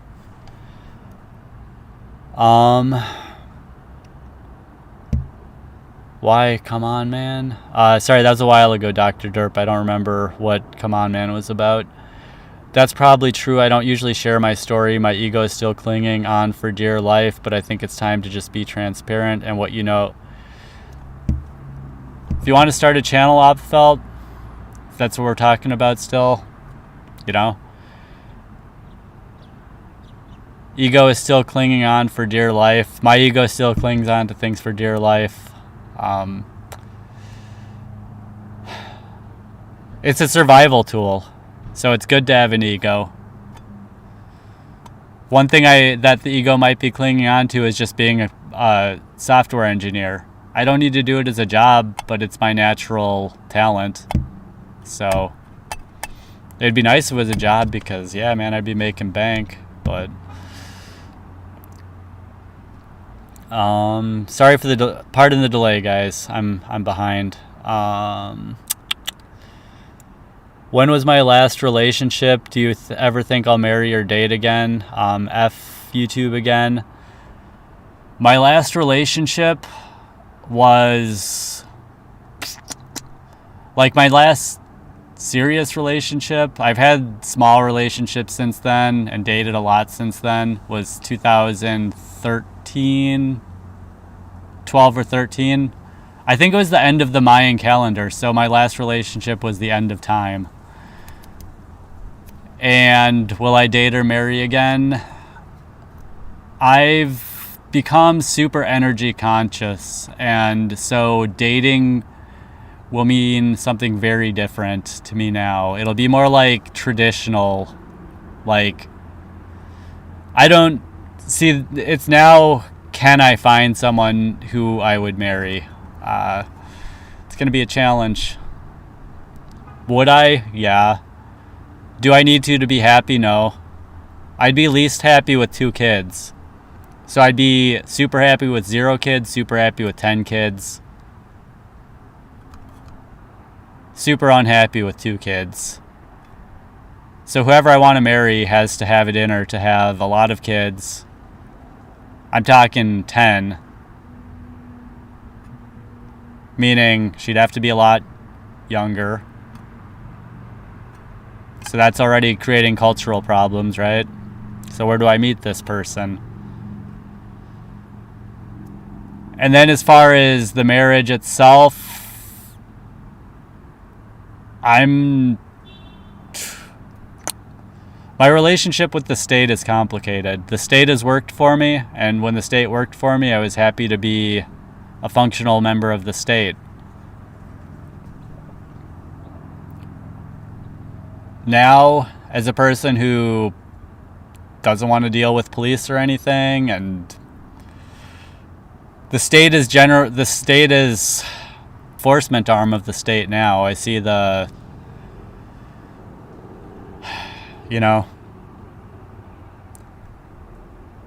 so I would go for a non-state marriage probably. So then where do I meet those people, So I'm probably not going to get married. Will I date? No. I don't need a companion. Well, here's the thing. So I date and not have sex. What's the point? I date and have sex. It's not really... If we're not having kids, what's the point? If we're having kids, we should probably be married. So, you know what I mean? But on the other hand, just getting my genes out there is like the biological directive. So would I go be a basketball player and just knock up 10 chicks? Yeah. If I decided to do that, yeah. I wouldn't date them. I wouldn't marry them, but I would knock them up. I know that could be super controversial, but if I want to pass on my genes, I could go to a sperm bank. I don't consent to what they do at sperm. I don't not consent to it, but I'd rather just knock up some women,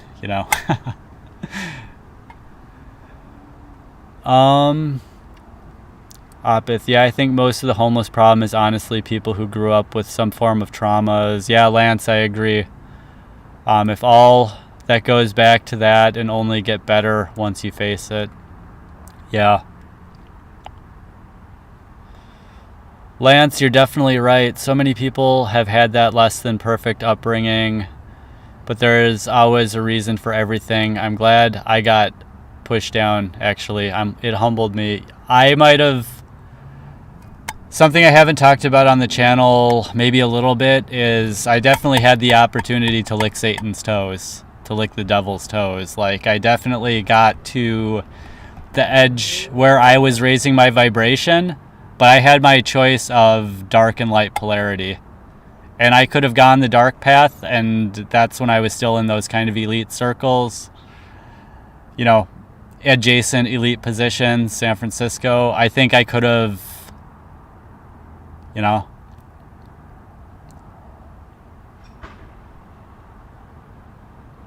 I think I had the opportunity to lick Satan's toes. And I chose, of course I say I chose the light side, right? Because yada yada, right? That's something that, you guys just have to discern, am I actually wicked or not? You know, everybody has to discern that about everybody else.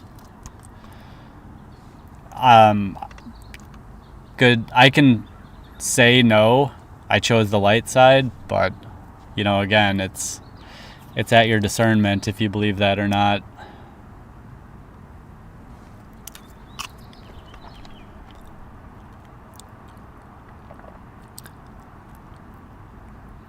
Dr. Derp is trying to give some real perspective of my delusional behavior. Yep. So Dr. Derp, indeed. So I'm getting the narcissistic tingle of my brain is sitting here wanting to hamster this.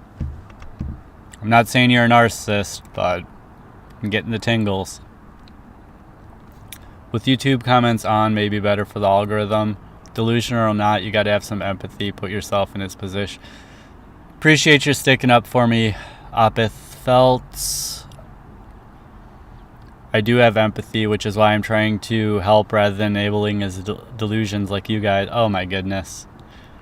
See, I don't want to kick out people who disagree, but I'll just say to y'all, if you don't like it, straight up don't engage. I shouldn't say you need to have empathy, but you should at least try. Yeah, his channel is too big, but yes, I enjoy the videos too. Well, as long as you mean it well, it can be hard to differentiate between a troll and someone offering constructive. Why, if he is worried about people seeing his screen while he is reading his email, is he not? Dr. Derp, that's not what I'm worried about at all. I say that directly. I can't expect you to watch every video. But to say that I'm worried about people seeing my screen, I've said that's literally not even something I'm worried about. So, to answer that one, I can't assume that you've seen it, but that's what I said. You're definitely not wasting people's time. You've already saved someone's life who is... Sorry, I keep clicking this comment. It's blocking the chat view. You may have already saved someone's life who has been through narc abuse and didn't understand it or know how it relates to the universe or God. You've clearly studied and understood this kind of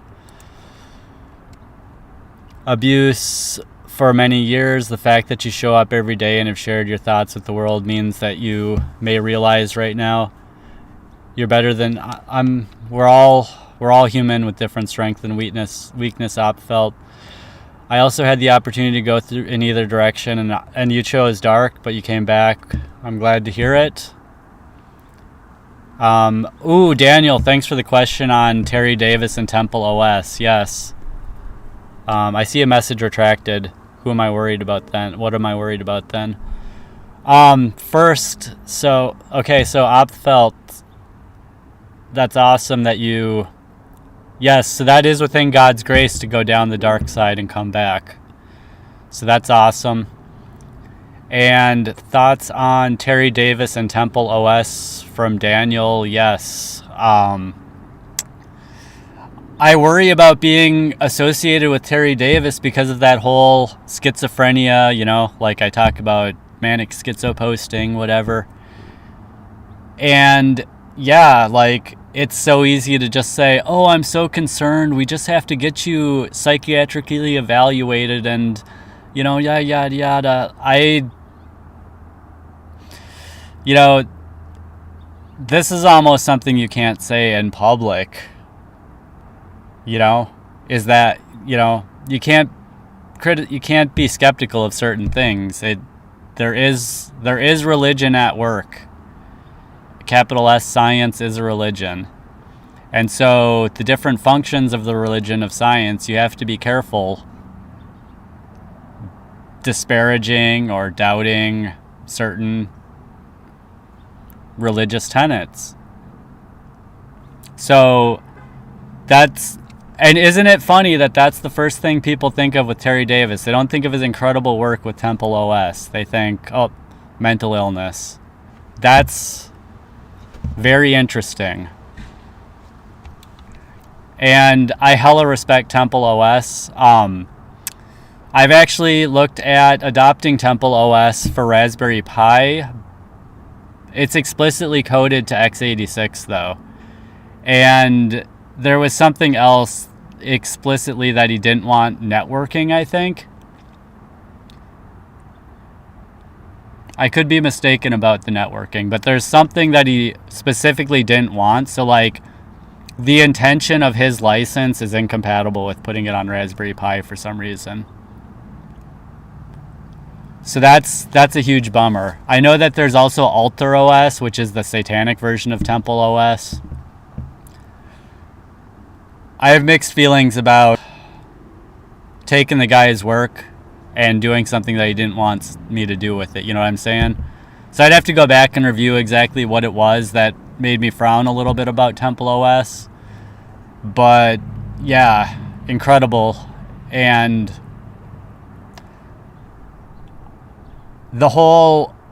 his family was part of the religion of science, I think.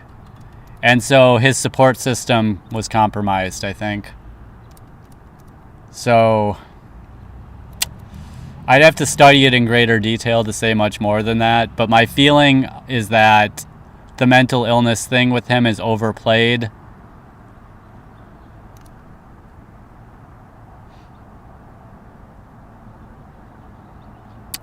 And I can't pull out,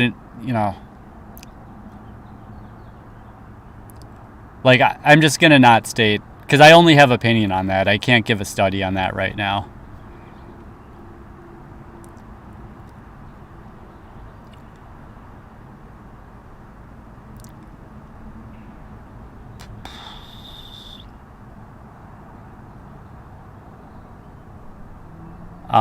So the next question, Dr. Derp, what am I worried about then?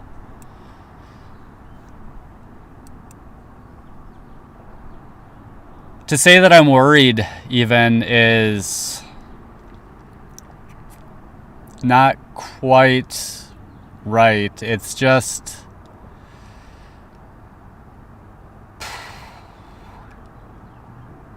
I mean, I think I just straight up talked about it in that video.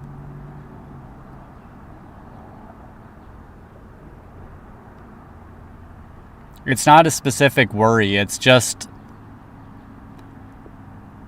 checking email is part reading. Okay, I've read the email. Part of it responding. So now I have to write an email. Do I feel at ease writing the email? Well, you don't have to feel at ease writing an email. I can take that criticism. I might have to... Well, yeah, and sometimes people are literally looking in. Like in a video where the guy pulls up in the van next to me. Like he can literally see in. So it's not even something I worry about, but it's something that literally happened. So I don't even know what kind of stuff could happen. People come up to my car and ask me for money. It's happened. People, I think it's just, I don't know what it takes to be a community manager. I don't know all the things I need to do to get a private work situation.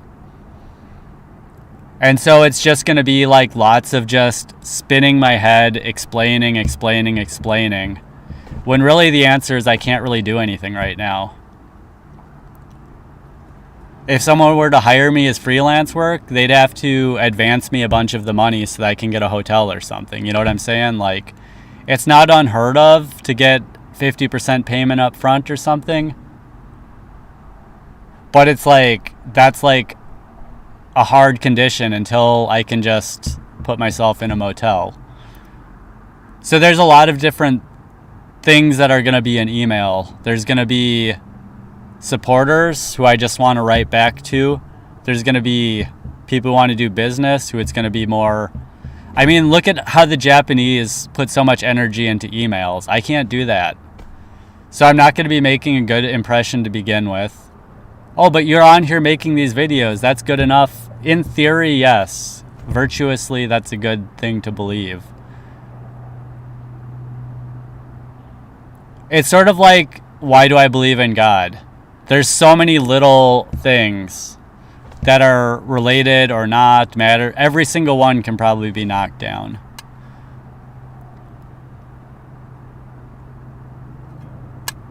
So that's why I don't check email. And I will check email when...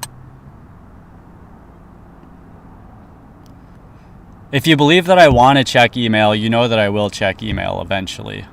Like, I'm not sitting here stalling checking my email for some reason. Like, I want to check the email, otherwise I wouldn't be tempted. It wouldn't be such a conflict. So...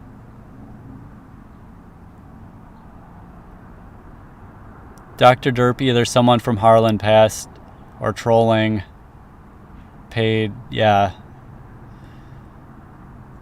Do you track nutrition on top of Clay Pigeon? Do you track nutrition on top of calories? And is that harder as vegan? So I've been my health reboot. I do not track calories. I know roughly how much I eat. Because I eat pretty similar things all the time, and I always read the labels of everything. And I prepare my own food for the most part, so I don't track calories. I know that I'm getting enough or I'm not. It's like pretty in tune with it. And being a vegan came way after, like, I did keto. Keto is where I learned the most about nutrition.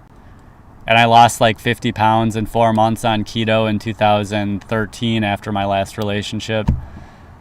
And I literally perused aisles, just read nutrition information. And then just like working in food now for so long, like caring, being intentional. I don't track anything except my receipts. I keep all of my receipts. And I think that would be a fun exercise to extrapolate my calories based on my receipts. Because I shop like a European, I only shop for like 1, 2, 3 days. So like this receipt with this food, I know basically I ate all the food before I got the next receipt. And I know the can of beans has 110 calories, and I got 3, and it's got 3.5 serving, one serving, 110 times 3.5. So like 330, about 400 calories per can of beans. So I got 3 cans of beans, 1,200 calories. I think that'd be a really fun exercise to do.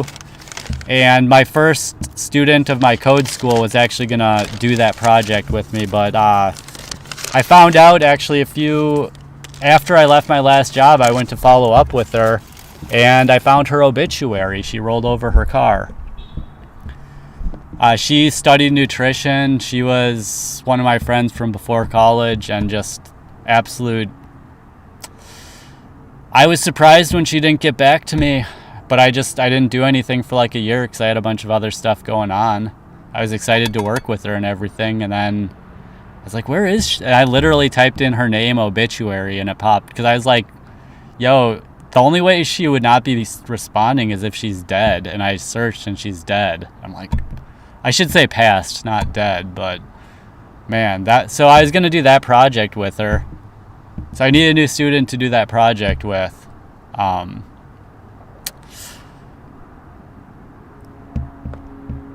no, I don't track it. I do track the receipts, and as a former analytics engineer, doing that project of extrapolating the data, derived data, that would be super fun. And yeah. Let's see.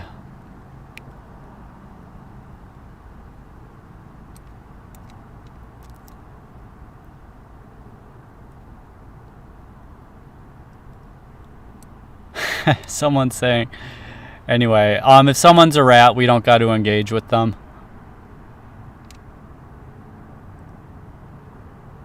I'm not gonna ban them or anything. Like, I get the vibe too that they're someone from my past. But I'm not going to make any guess. Proving to Harlan why you don't want to allow comments. Secret sensei that make you...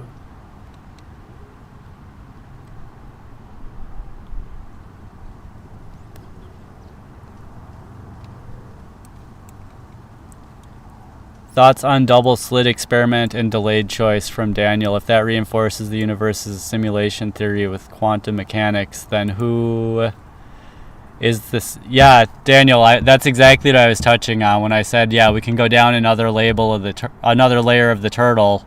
I don't know who the simulation creator is, you know? So, and then thoughts on the double slit experiment. I'm familiar with it, and there's at least a couple interpretations with different implications. One that I saw recently that's really interesting is actually, so all universes exist simultaneously, meaning, and so an implication of that is if we put our attention on the pain, the suffering, etc., then that's the universe we reside in, that our attention is in, but we're actually residing in the one where we're living our dream life at the same time. So it's like there's the ideal universe and there's the pain universe, and we are in them, but which one we like see and experience, we're in both of them at the same time, experiencing both of them at the same time, but which one we focus on like determines what we see, think, what we see, feel within the simulation. So there'd be like two simulations that we're in both at the same time. It does not answer the question what created the simulation, you know, so I don't have that answer, but that's an interesting interpretation of the double slit experiment, is that multiple universes exist at the same time, and which one we put our attention on is actually manifests into our vision. And then there's ideas that like the 3D is very dense and slow to manifest compared to like higher rungs or dimensions of existence. So like after you die, you might go out to like the 4D, and the 3D was just a slice of it. So that whole after death thing, you'd instantly manifest what you think is going to happen after death, for example. Just to say like this is this whole ball that can be kind of consistent with other parts. And it's like, if you believe these two or three things or think that they're likely, then this fourth thing is connected with all that anyway. So as far as what created the simulation, that is just a question. First of all, it's awesome that you can ask that question, because that's a question that growing up, I had that question, but I didn't have the words for the question. It was like, you know, the what created God question. Like, what's outside of what we see question. You know, how did what we see get created from nothing? You know, if it's infinite empty space, then you can picture, okay, so the reality can kind of materialize on top of the different waves. But what created that space? I don't know.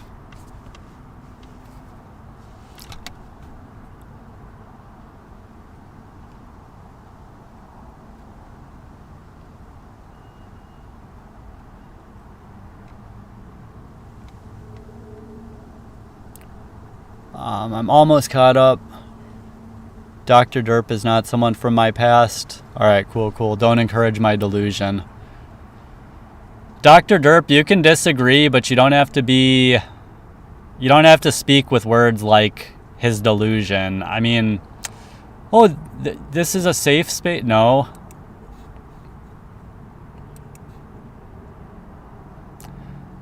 This is going off the rails. Don't feed the trolls. Do I have a Planet Fitness membership? Do the pizza days have shout? I don't have Planet Fitness, but I have another gym. I'm not going to say which one. It's a nice gym. Fitness was a major part of 2013 whole fitness reboot, like life reboot. And during pandemic is when I stopped going to the gym, like the Iron Temple, religiously. You people are absolutely fried. Asking questions is not trolling.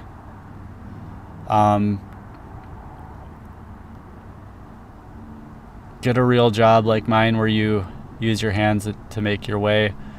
Hey, nice chatting, OpTH Felt. Good to see ya. And if there's nothing there to observe, it did. If there's nothing there to observe, it did. Yeah, Os10C. Did something even happen if there was nothing there to observe it? I would guess probably not. Yeah, it is getting a little dark. I lost situational awareness.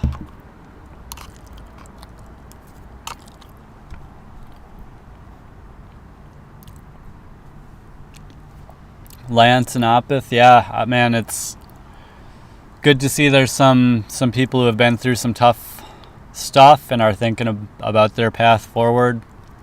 Definitely good to see people thinking about building and building. Daniel, thoughts on UFOs and religion? Like after death, I think if you believe in UFOs and ETs and things like that, and you believe you're being contacted, so it's either you manifest it or you give it consent to happen. And personally, I give no consent for any kind of contact from any entity, good or bad, yada yada. I'm not going to get tied into talking to non-human entities, straight up. And if people do that, I would be, it's sort of like live and let live. Like if they're doing it, they're not hurting anyone. That's cool. There might be some nuggets in what you say. Not you. I'm sorry if I insinuated you specifically, but people who have alien experiences. Same thing with God. If people believe that they're talking to Jesus or something, like maybe they are. I don't know. I never want to deny anybody's experience, but do I accept it, believe it, want to encourage it, adopt it? That's where I will fall off for the most part. I used to be like, it actually upset I don't want to be like too soap opera, but yeah, I was like, I would sign up to be the first person on Mars in college. I would go on a one-way trip to Mars is what I thought in college. And now, would I take a one-way trip to Mars now? On one hand, it's exciting. On the other hand, trying to eat beans and rice, not worms. I'll just say that's a can of worms I don't want to open.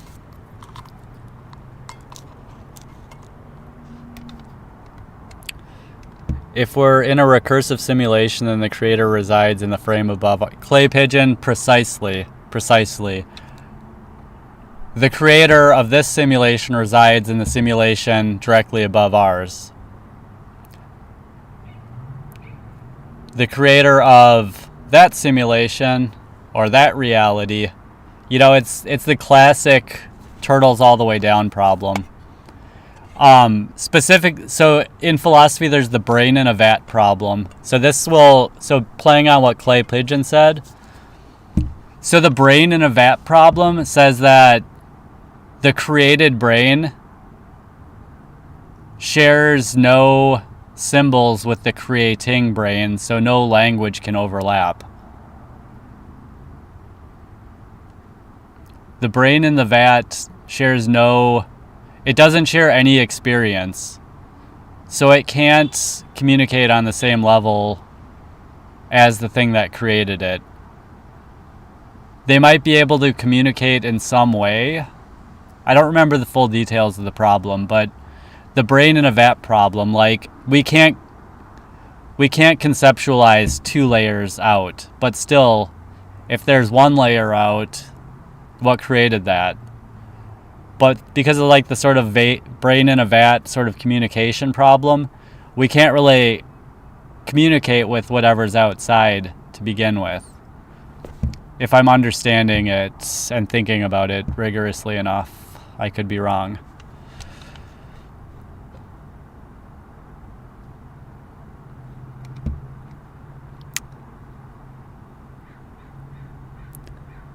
But don't the higher dimensions also control the dimensions above us? The dimensions below us could be interacted with by a higher dimension, but man, this is...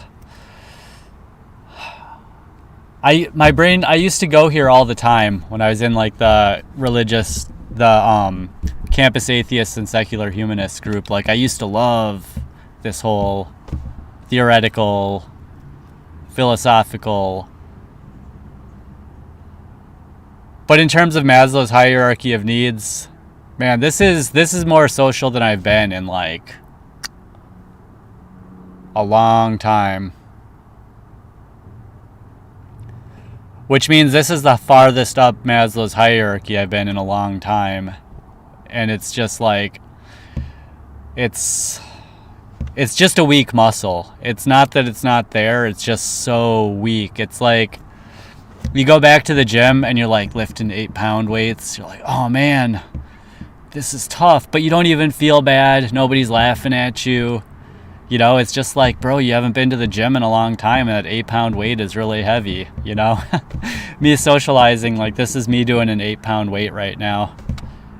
And then talking about like higher dimensions and all this and that, like, whew. But yeah, right now I'm sitting here talking about bum laughter in the parking lot is revolting, right? So I'm obviously not putting a lot of energy into extracurricular things that don't help me get off the street. I'm surprised I put so much time into this live stream. 2 hours. Wow. Thanks for joining us, guys. So, you know, the fact that I didn't have to make dinner because I already had this. I'm already showered. So I just happened to be in a good spot where I could get on the stream today.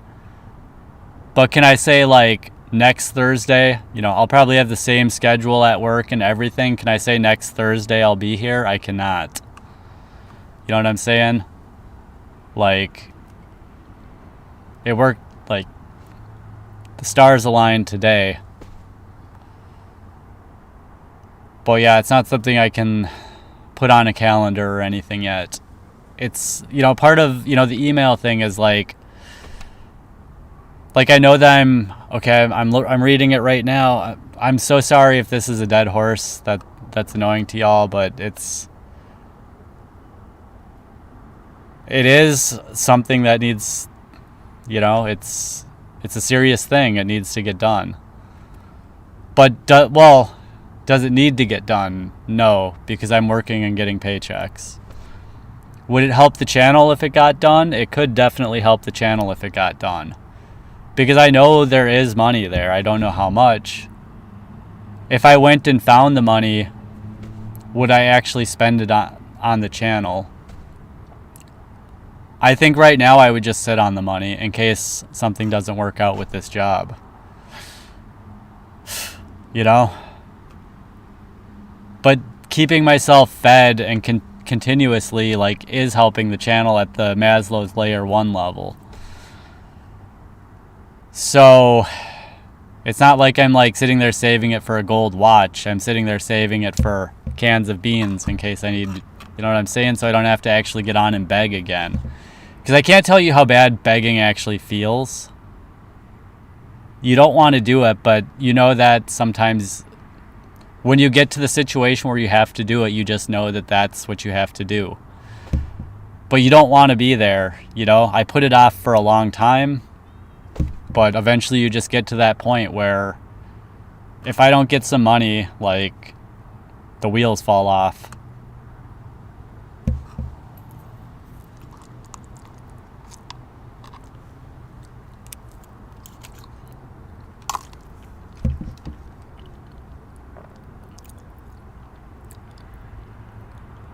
Don't the higher dimensions also control the dimension? Not sure we could ever determine what recursive layer we're on. We either invent the next inner layer or find out where the terminal layer that finds clay pigeon. Yeah, that resonates. You are expending literal hours talking. Yes, I am, Dr. Derp, and I can't tell you how frustrating that is. So I could just use the same time to be checking the email, right? I've already gone over that logic. It doesn't follow.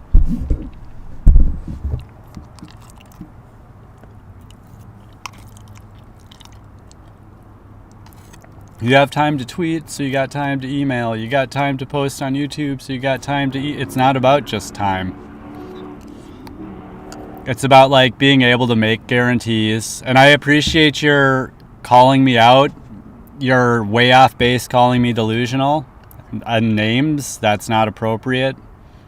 But, and I understand I got the voice you don't, so I'm not trying to scold you or anything. And I should be correcting you in private. Leaders correct in private. So I'm sorry that this is happening in public too. Yeah, just check the email now. What's in the email? Right? You're not going to excite me into checking the email, because the problem is I want to check the email already. But there's something in me stopping myself. So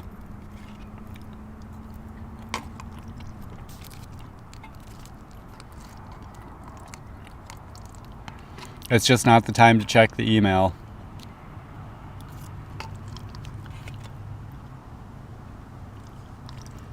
Dr. Derp, I can't go over the logic that made the whole thing make sense.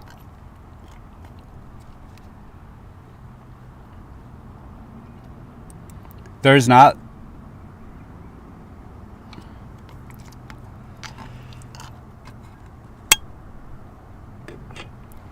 What am I trying to say?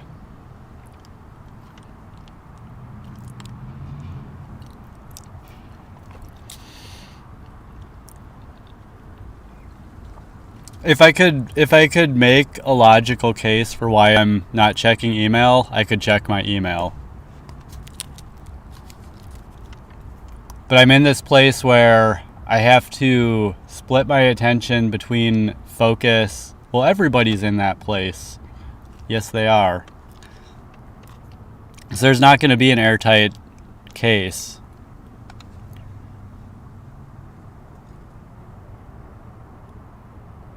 Okay, now you're straight up lying.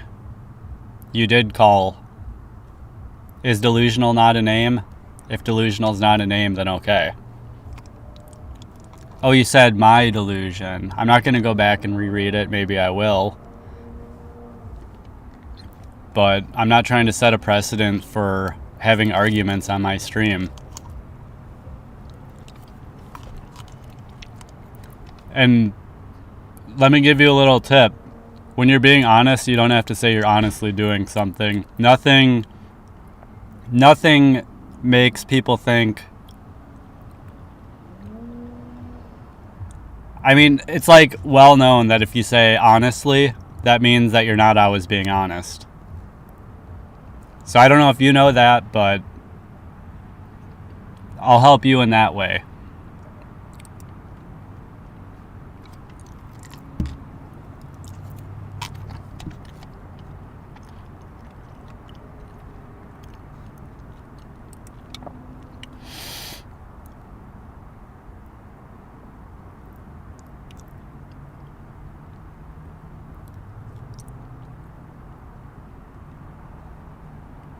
Yes, delusional is a state. You got me, buddy. Revolting bum in a parking lot laughing. So what a tone to end the stream on. That's another thing.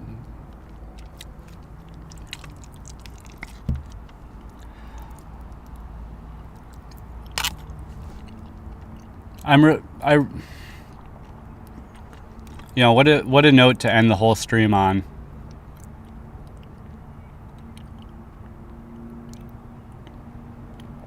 Keep listening to these weirdos and stay right where you're at. Dr. Derp. Dr. Derp. Like, I feel like I literally know who you are.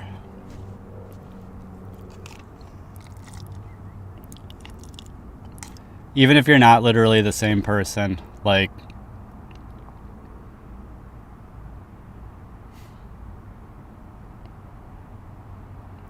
Because, I mean, what can I say? You got me.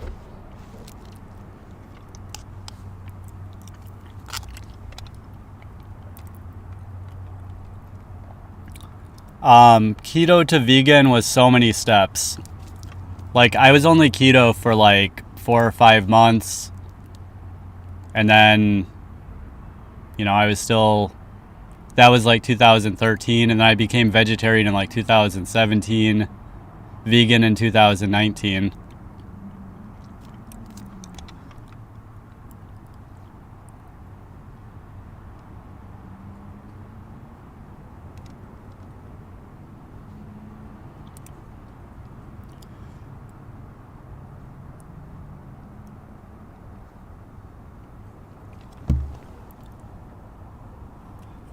So Dr. Derp retracted all their messages.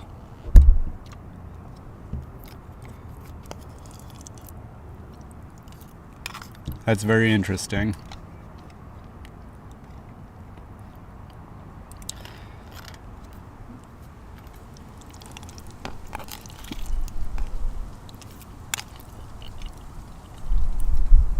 So yeah, whew, beautiful breeze. I don't know if you can hear it in the mic, but man, that feels good. So yeah, it's kind of, I mean, oh yeah, you guys can see it's, well, I guess we got the LED lighting, but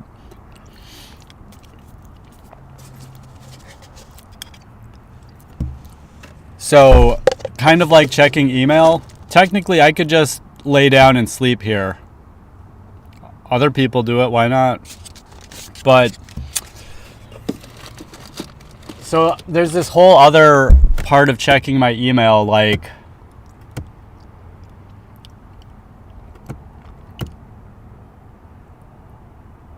the expectations of the other side.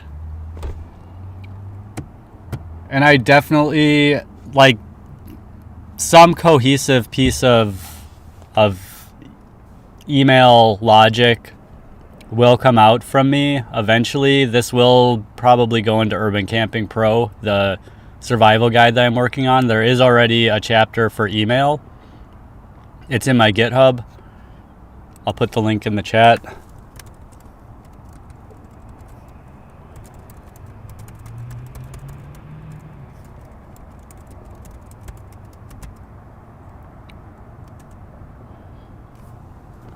So that's an open source survival guide that I'm working on, and there's a section email. Yeah, we're well past golden hour, huh? But there's a whole section on email, and the sections are kind of like different activities, and they're cumulative. They build on top of the previous ones. So there's some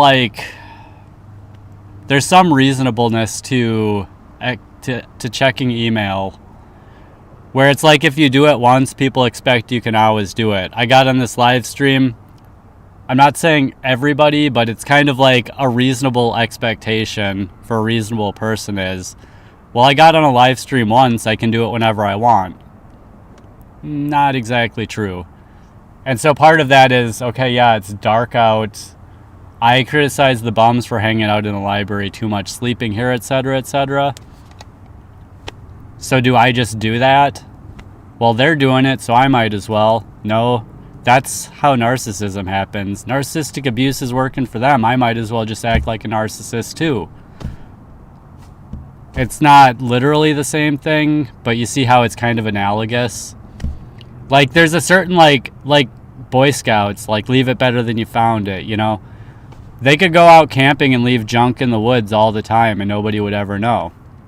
But they don't. Why? Because something inside. So like something inside is saying like, you can't fulfill the function of doing email to the standard that you need to or something. So anyway, it's similar to the parking lot. Like, I'm here on this stream now, but I'm kind of breaking my own, I'm getting to where I'm breaking my own rules, you know? So as much as I might want to stay, nothing is forcing me to leave. I could literally just stop and go to sleep when I'm done with the stream. But that's, I feel like it's how I've done so well and made it for so long and not felt the need. I'm not feeling guilt and shame. I don't feel the need to cope, go to drugs, you know, do all that stuff. Like, if I were mooching, if I were lying, stealing, plotting on people, you know, I'd probably not sleep so easy, you know? I think God would not, I think there is some kind of protection around me because I behave good. And if I stop behaving good, I think that protection would go away. Maybe the grace can bring it back, but it would be gone for a while, and then I would really not like life. So I got to figure out about the guy like spitting at me and sitting at my table. Like, why did God allow that? I don't know. Because I've never experienced something like that. So I reflect in my time alone and figure out like what could this be telling me? What can I learn from this, etc. Because usually it doesn't get that close.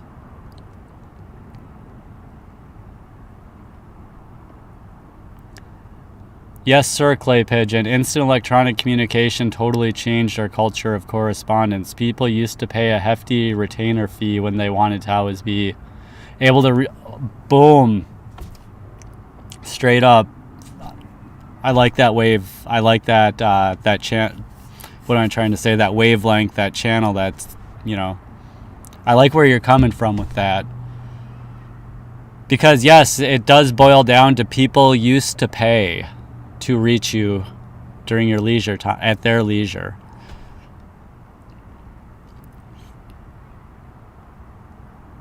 Like, there is no free lunch, but a lot of things are free. And so we got to figure out like what the real costs are.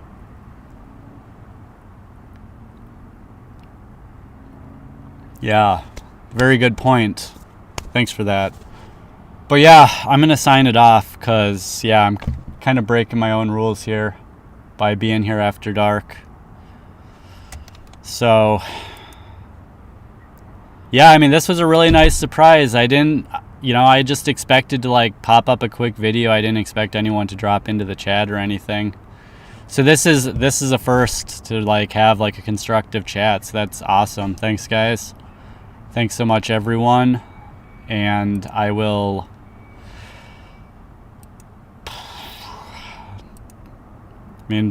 repent